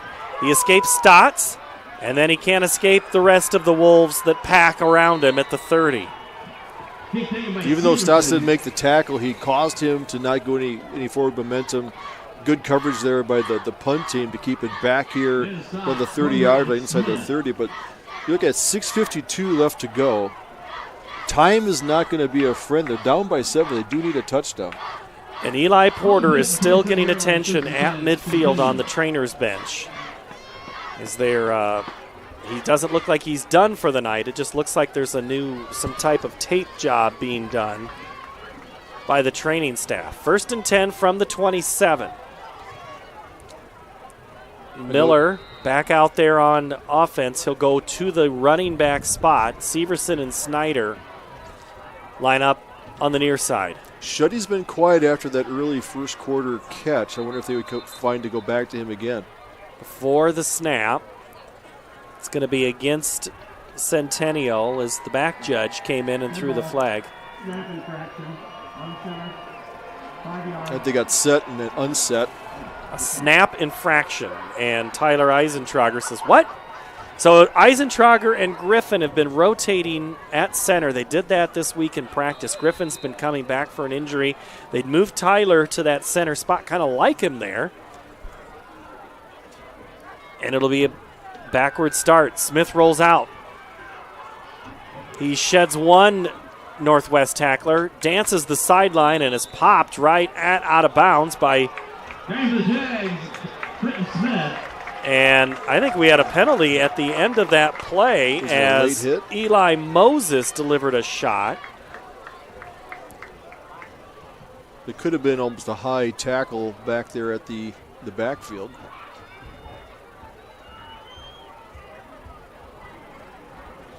After the play, dead ball, unsportsmanlike conduct on the defense, number 34. 15 yards from the dead ball spot.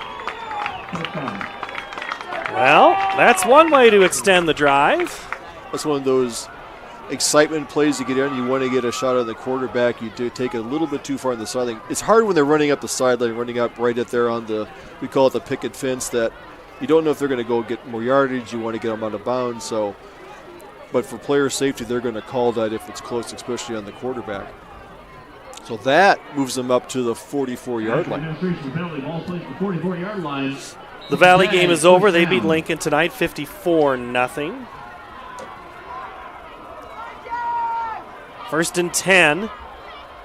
Smith gives it to Miller, who breaks a tackle. And then is brought down by Trevor Zarkowski. Brought down by Lamb. Who's played both sides of the ball both tonight and throughout the season. There he makes the tackle on defense. Lamb in there as well. Lamb, Garner, the linebacker, scraping in there, getting an early hit on there. Much more physical runner when Easton Miller's in there. 2nd and 6 from the 48. Smith, here comes the blitz. He cannot escape. Zarkowski.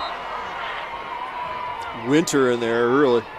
Once again, it's very hard to define. It's that wrestler, the wrestlers are great in their feet, using their hands. He blows by people, so he was in the backfield before Trent Smith could do much.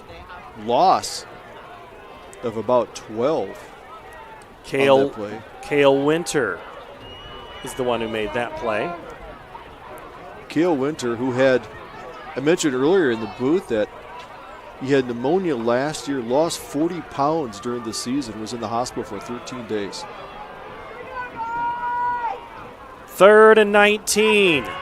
Smith steps up, hit as he throws. Shuddy coming back for it. Even if Chase could have gotten to it, he'd have been well short.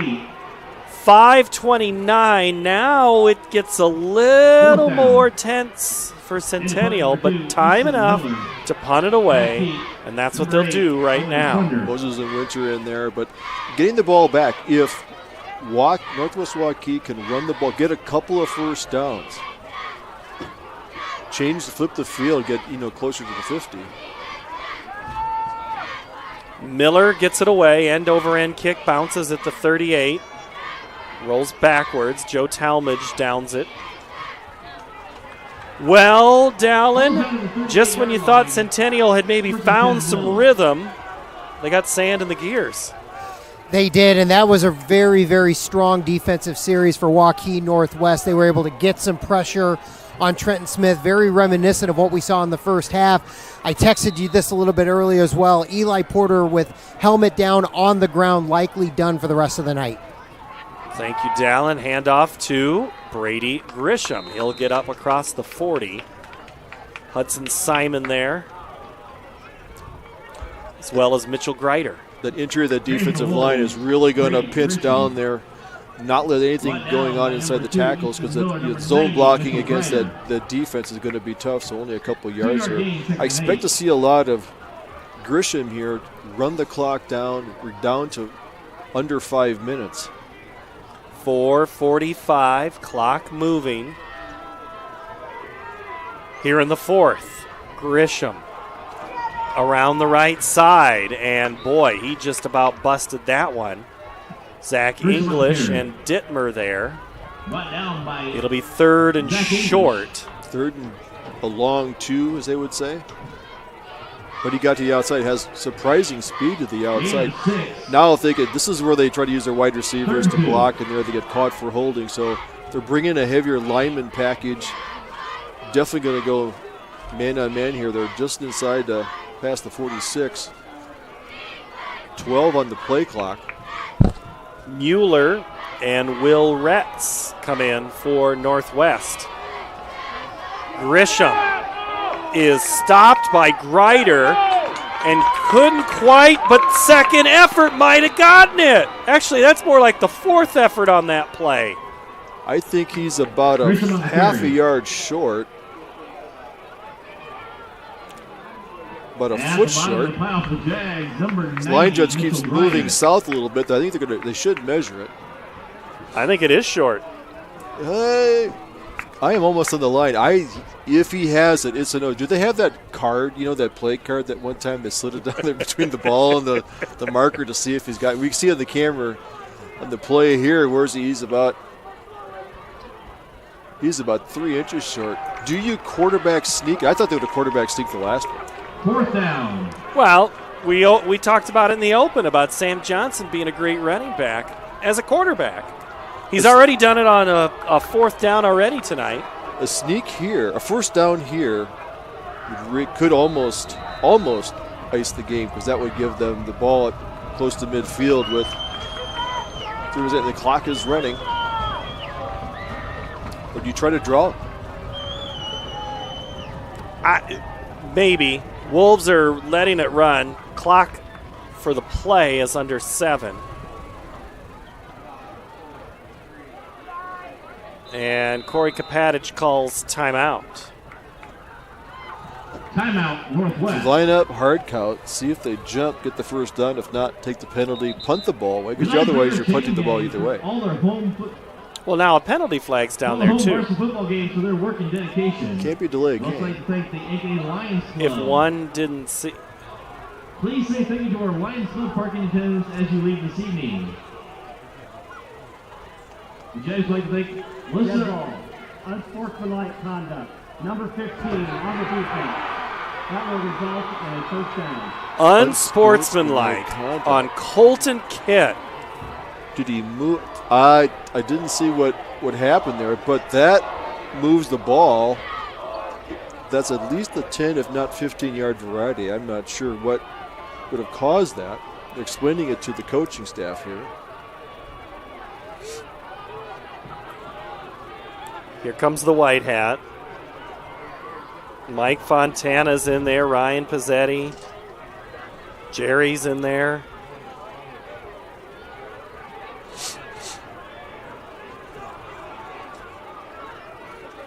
Now we've got the get back coach getting the players out of there.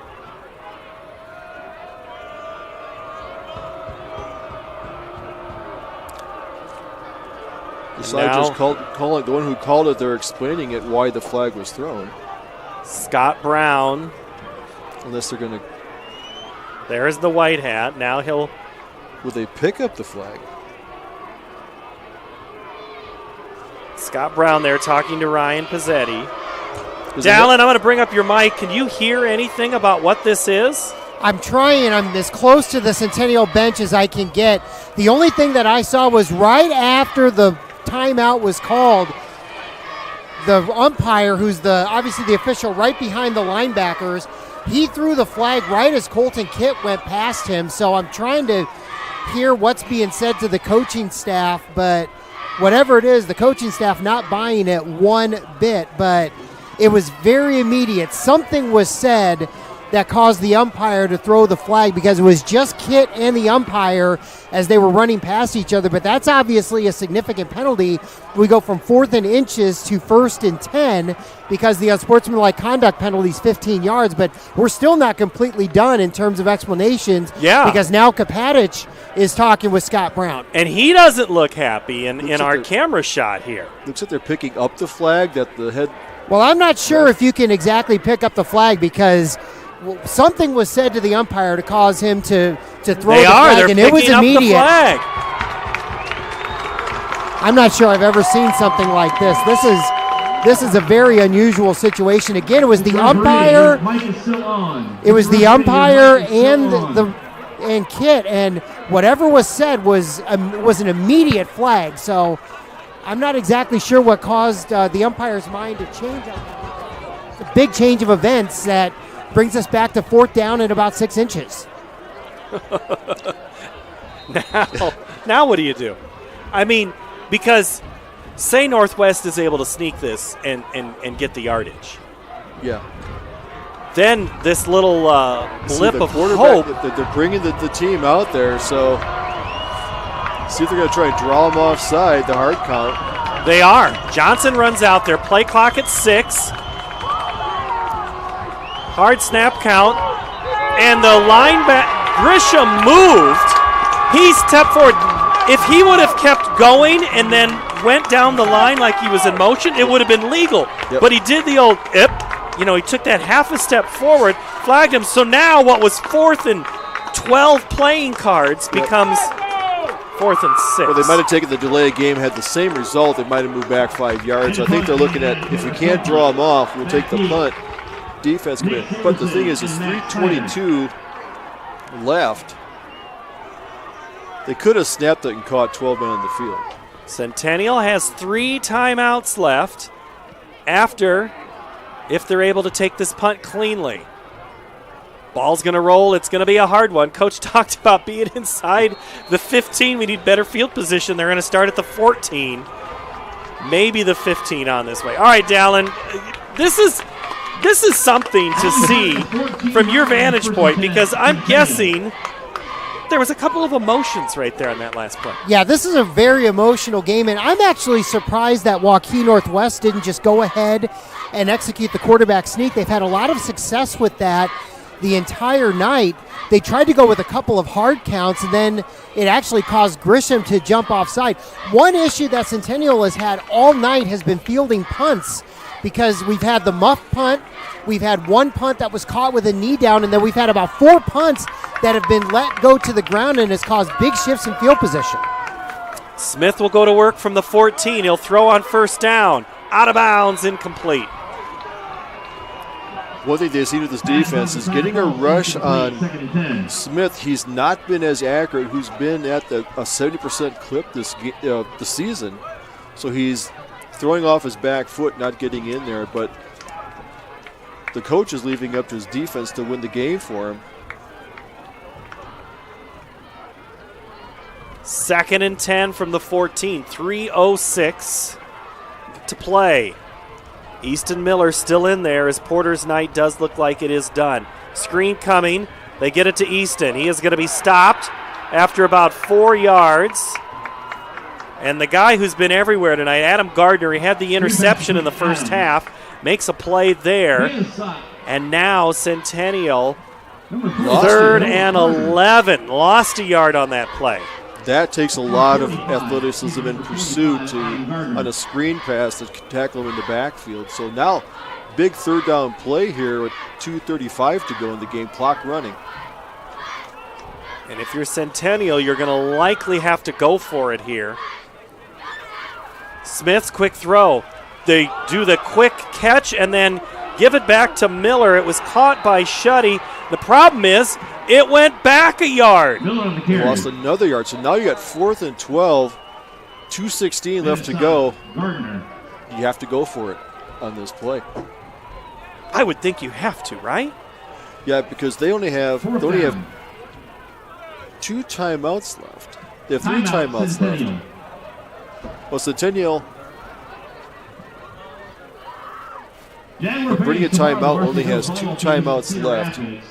If they punt it, they can only stop the clock twice. Do you have the replay of that last one, Devin? No. Okay.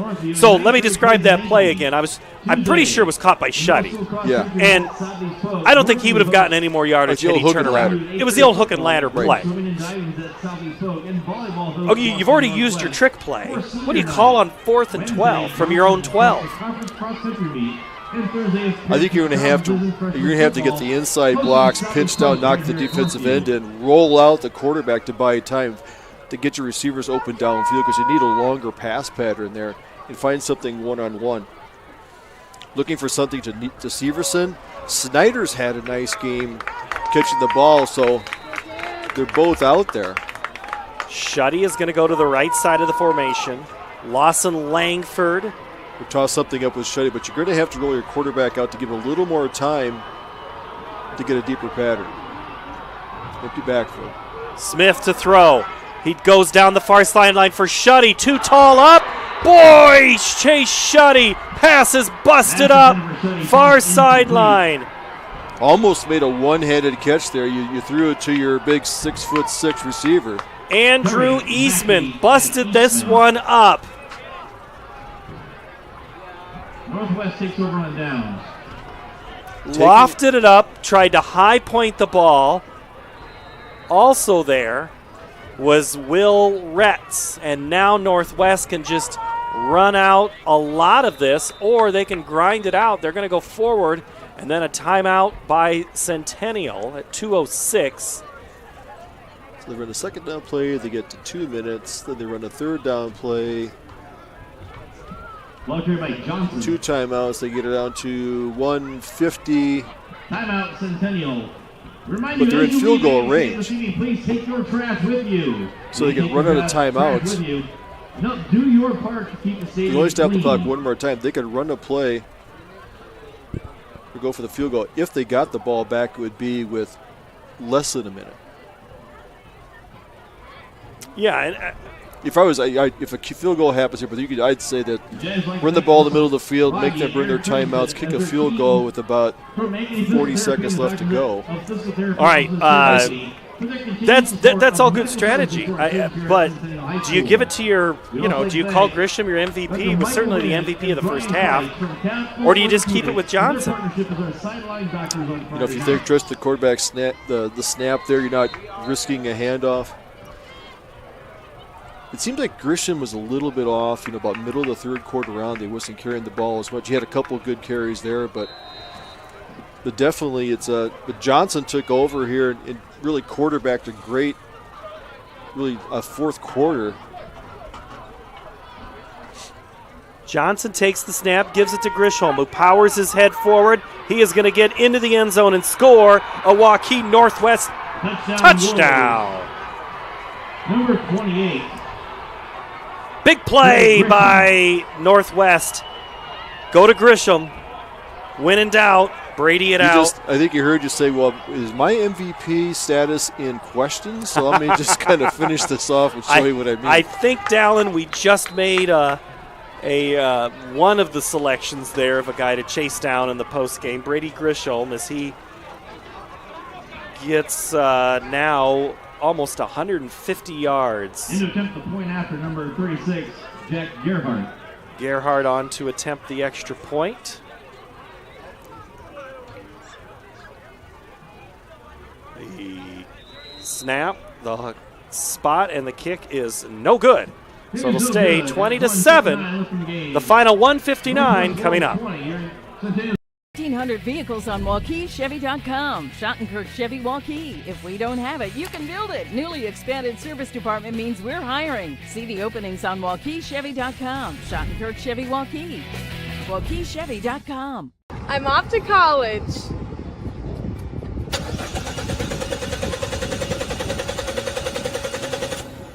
Oh, rats. Hi, Joe the Car Guy with a reminder. Before you send your kids off to school, set up an appointment with Westside Auto. We check everything from tires to belts, fluids, hoses, wipers, and lights. 44 inspection points to help prevent that oh rats moment for your students. Call us today to set up your appointment. We'll have your kids off to school saying, For the best, head west. Westside Auto. Free Godfather's Pizza begins with the download. Order through my new online ordering app and start earning free pizza and sides. It's easy. Download the Godfather's Pizza online ordering app today. Do it. Waukee Northwest removes a whole lot of doubt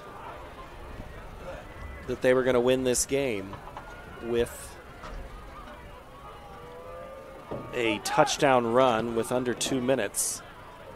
And the Jaguars take the kick return up to about the 35. You can't relax on defense like you have this thing. A quick two-play score touchdown puts them back within one score in an onside kick. Cole Pieper had the return. Good job by Cole there to take it up there. So, you've no problem.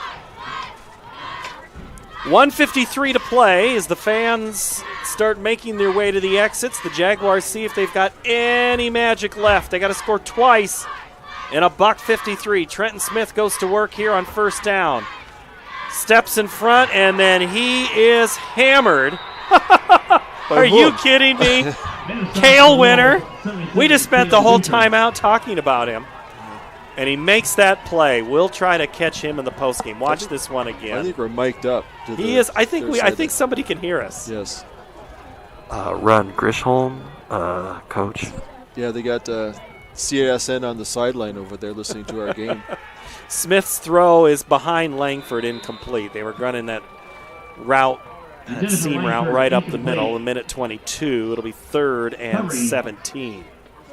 As mentioned earlier, the Winter is a D1 prospect, kind of a late prospect. He's also an excellent wrestler. Very, very good athlete, plays both ways. Has a visit to a major school that just north of here tomorrow, the coach mentioned. So Minnesota? Not that far north. Oh, not that far north. Wartburg?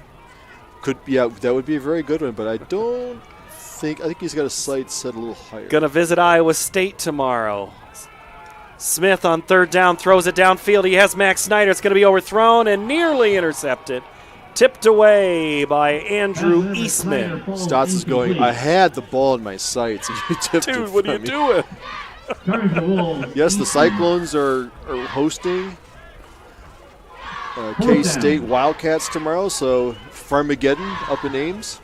Love Farmageddon games. Yes. K-State, Oklahoma State. K-State, Iowa State. In a border rivalry, you have Iowa at Illinois. Former Hawkeye Brett Bielema on the sidelines for Illinois. Smith on fourth down, throws the out, caught by Severson. He has the first down. Will extend this game as he gets up towards midfield with 1:07. Clock will stop. I think he tackled inbound, so the clock will stop until the chains are set. 1:06.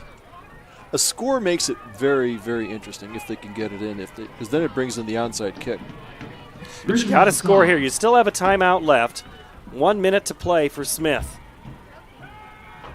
They throw, and the receiver just flat out fell down. Loston Langford looking for some type of call. He's like, dude, I don't just fall down on my own. And Harry Linen says, dude, you fell on your own. Yeah. Or was it a face mask motion? I don't know. It was one of those two. We're mic'd up, so they should be able to talk back to us, right? Right. Since they can hear us. Second down for Smith. Steps under the pressure, throws too tall for Severson, incomplete. It'll be third down, 48 seconds left. And this is a hard defense to pass against because you're really just bringing in a three-man rush. But they're still getting good rush on there, but it looks like there's twice as many defensive backs out there because they're playing a too deep zone, keeping everything in front of them. You have to try to get a quick hit and letting them catch in front on the field because the clock keeps running.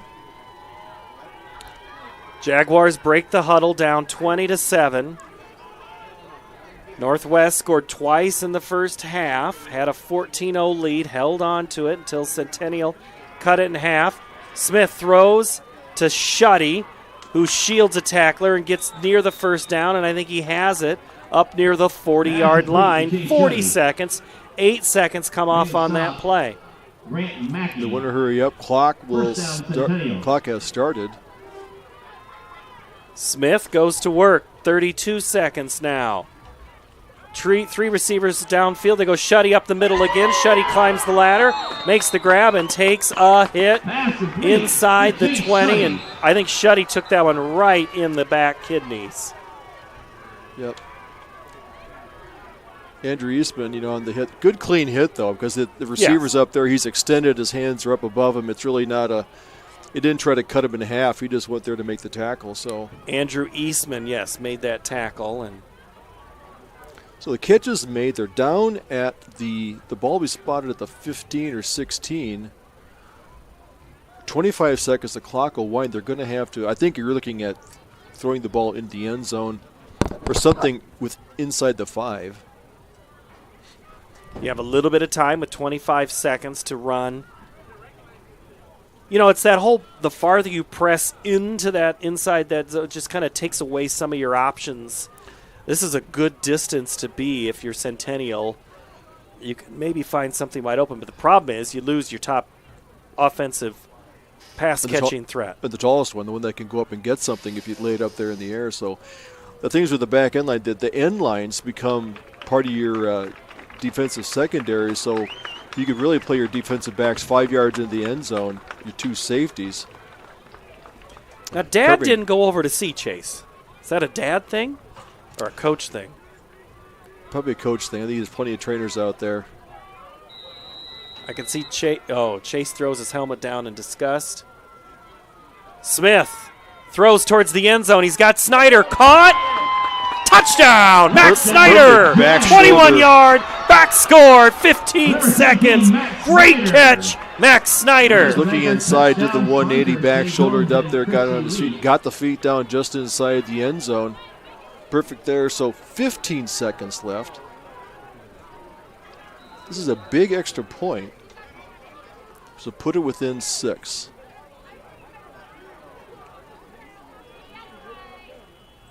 Kale Wiener to attempt the extra point. Kick is up, and it is good.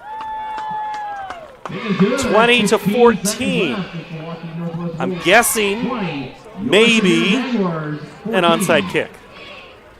And then you might, if you could somehow recover it, have 2 plays.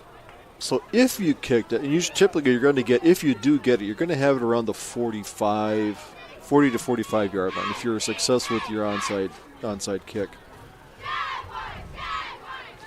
And the clock will run once it's touched, so you're probably going to lose 3 to 5 seconds on the scrum that's going to happen when you get it. So that's going to bring it down. If you do recover, you're going to have 10 seconds with 1 timeout.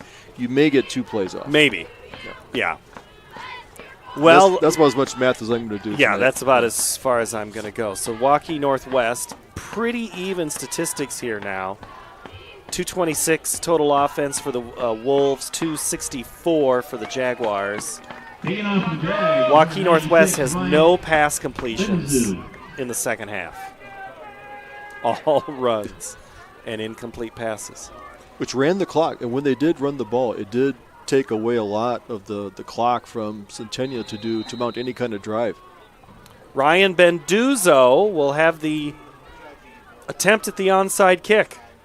Kick gets up, bounces. It's still on the ground. It's still on the turf, and it's a scrum for it. I think the Wolves may have fallen on it at the 35, but it was up there for an eternity. Northwest football. Wolves have it. The clock didn't run a lot because it was bouncing. It had been touched and was rolling on there. So it doesn't matter if it's touched on the onside kick for recovering it. It matters on the clock, right? Right.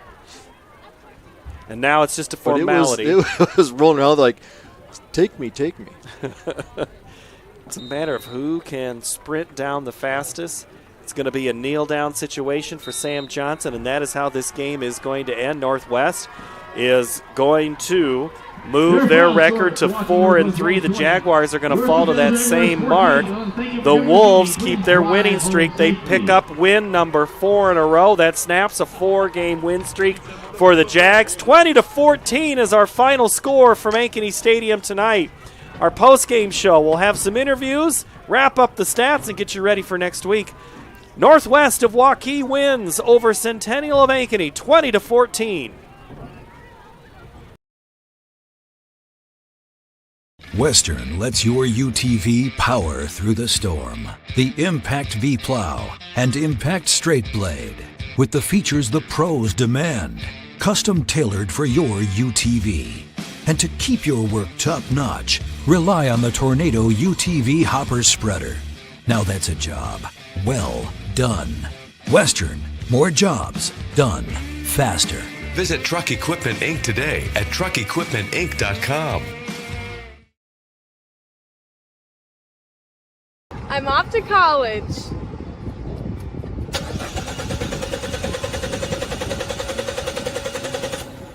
Oh, rats! Hi, Joe the Car Guy with a reminder. Before you send your kids off to school, set up an appointment with Westside Auto. We check everything from tires to belts, fluids, hoses, wipers, and lights. 44 inspection points to help prevent that oh rats moment for your students. Call us today to set up your appointment. We'll have your kids off to school saying, For the best, head west. Westside Auto. Hi, this is Chris from Fireplace Superstore, and it's going to be an interesting patio furniture season this year. We have ordered a ton of merchandise, but due to supply chain issues, it's coming in a truckload at a time all summer long. If you want the best patio furniture, check early and check often. If you want to custom order your furniture, get in here as soon as you can to give your furniture the best chance to arrive this summer. Fireplace Superstore, Iowa's best patio furniture selection, just east of I-35 on Douglas Avenue. We all love a good win, however small or ordinary. Losing track of time, finding yourself with a few extra dollars in your pocket, soaking up the perfect Iowa day. These are the everyday delights and small victories that make us smile. These are the moments that connect us all as Iowans. And these are the moments that, more often than not, start with Iowa's farm families and the corn they're growing. Because when corn grows Iowa, Iowans win. Ever have one of those awkward moments when a business disappointed you? You got ripped off? Didn't get what you expected? The Better Business Bureau can help you avoid these uncomfortable situations. BBB accredited businesses are honest, ethical, and reviewed annually by the BBB. Don't experience another awkward moment with a bad business. Trust the ones that operate with integrity. Look for the BBB seal. It's the sign of a better business. And find a better business anytime at bbb.org. Waukee Northwest with a win tonight, 20-14. Dallin Christensen is with two of those Wolves who had big nights. What's up, DC? Oh, hold on. Turn them up. We lost your mic, Dallin. All right, there we go. There we go. Now we're good to go. Live TV is always a great thing. I'm with Brady Grisham and Cale Winter. Waukee Northwest winning tonight, 20-14 over Ankeny Centennial. 33 carries, 157 yards tonight. Walk me through the third quarter, though, because you took a pretty good punch in the mouth from Ankeny Centennial. Defense was on the field quite a bit. What were you guys talking about in terms of adjustments that you had to make heading into the fourth quarter? Honestly, we just had to keep up what we were doing in the first half, pounding the ball. We knew we were going to be the more aggressive team and we just kept on pounding it, and we kept on trusting our guys on defense. We believe in them. We believe in them all the way. So we just kept on pounding the ball, and it worked out. Talk about the physical nature of this game. At field level, you could see that you guys definitely had the physical advantage over Centennial. What were you guys going through in practice this week that made you think that you could have that type of physical control during the game? Honestly, it's been, this whole year. We've been a really physical team. We've just been coming up a little bit short at the beginning of the season.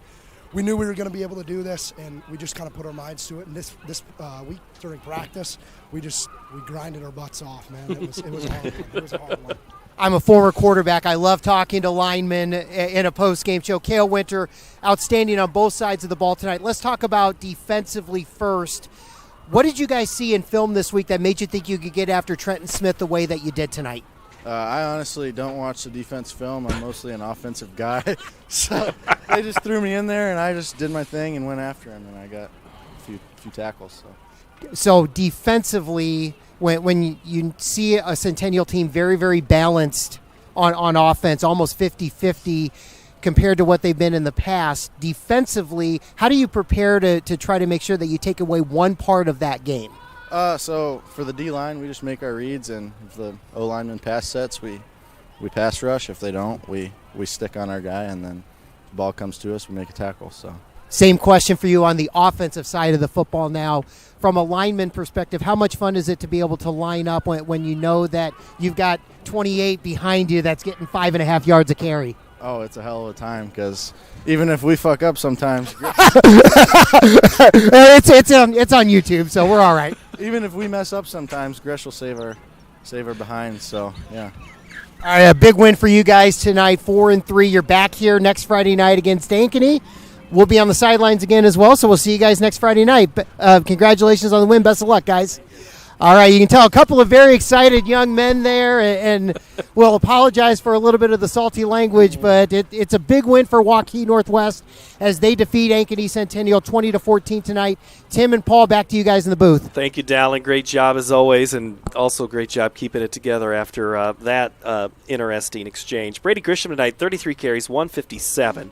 As a team, Northwest just ran the snot out of the ball. I could use some of that language. 53 carries for 177. 3 of 9 passing. All the completions coming in the first half. No pass completions in the second half for Northwest. They finished with 51 passing yards, total 228. They win tonight, 20-14. Centennial passing 13-30. Not all Trent Smith this time. Severson had the big throw on a play that ended the night for Eli Porter. We'll see if that ends his season. It just might hurt him. Big game next week against Southeast Polk. Rushing the football, Centennial had less than, 5 yards at half, 24 for 82. So they're able to get the ground game going in the second half, 264. Centennial, though, Tim, tonight, a couple of things stood out to you on some questions. Just limited finding any offensive rhythm. Typically we see they go there with the passing game, controlling it. They couldn't get their completions in early, so they couldn't sustain any drives. They found themselves down 14-0 right away, so they had to play catch up. And even though they had the ball majority of the third quarter, they could only muster 7 points in the third quarter to get back in the game. But leaving up to that defense for Waukee Northwest, they went down spent a lot of time in the field in the third quarter, but came back and then stuffed them here late in the fourth quarter to preserve the win and take another touchdown. Smith, 8 carries, -18. Miller, 4 carries, 21. Langford, 2 rushes, 18. Porter, 10 for 61. But really, it's a good night for Brady Grisham, 2 touchdowns there. Centennial next week, it does not get any easier. They go to Pleasant Hill and Southeast Polk, who won tonight. That'll be a 6-1 Polk team looking to seal up a top seed in the postseason, whereas Waukee Northwest will be back here, which is where we will be next week with Ankeny, who also won tonight. It's good. I think we should have another good game next Friday night, too, with Northwest and Ankeny.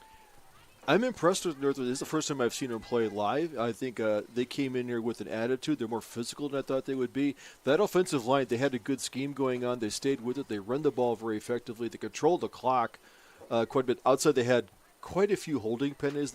They got to clean that up. Should be a good game next week. They should give Ankeny a lot to handle. The only game left going on, still on CSN, we'll call it our West Coast feed. Roosevelt leads Marshalltown 26-23, under 7 minutes to play. Waukee Northwest 20, Centennial 14. For all of our crew here, stay warm, stay well. We'll see you next week here from Ankeny Stadium. So long, everybody.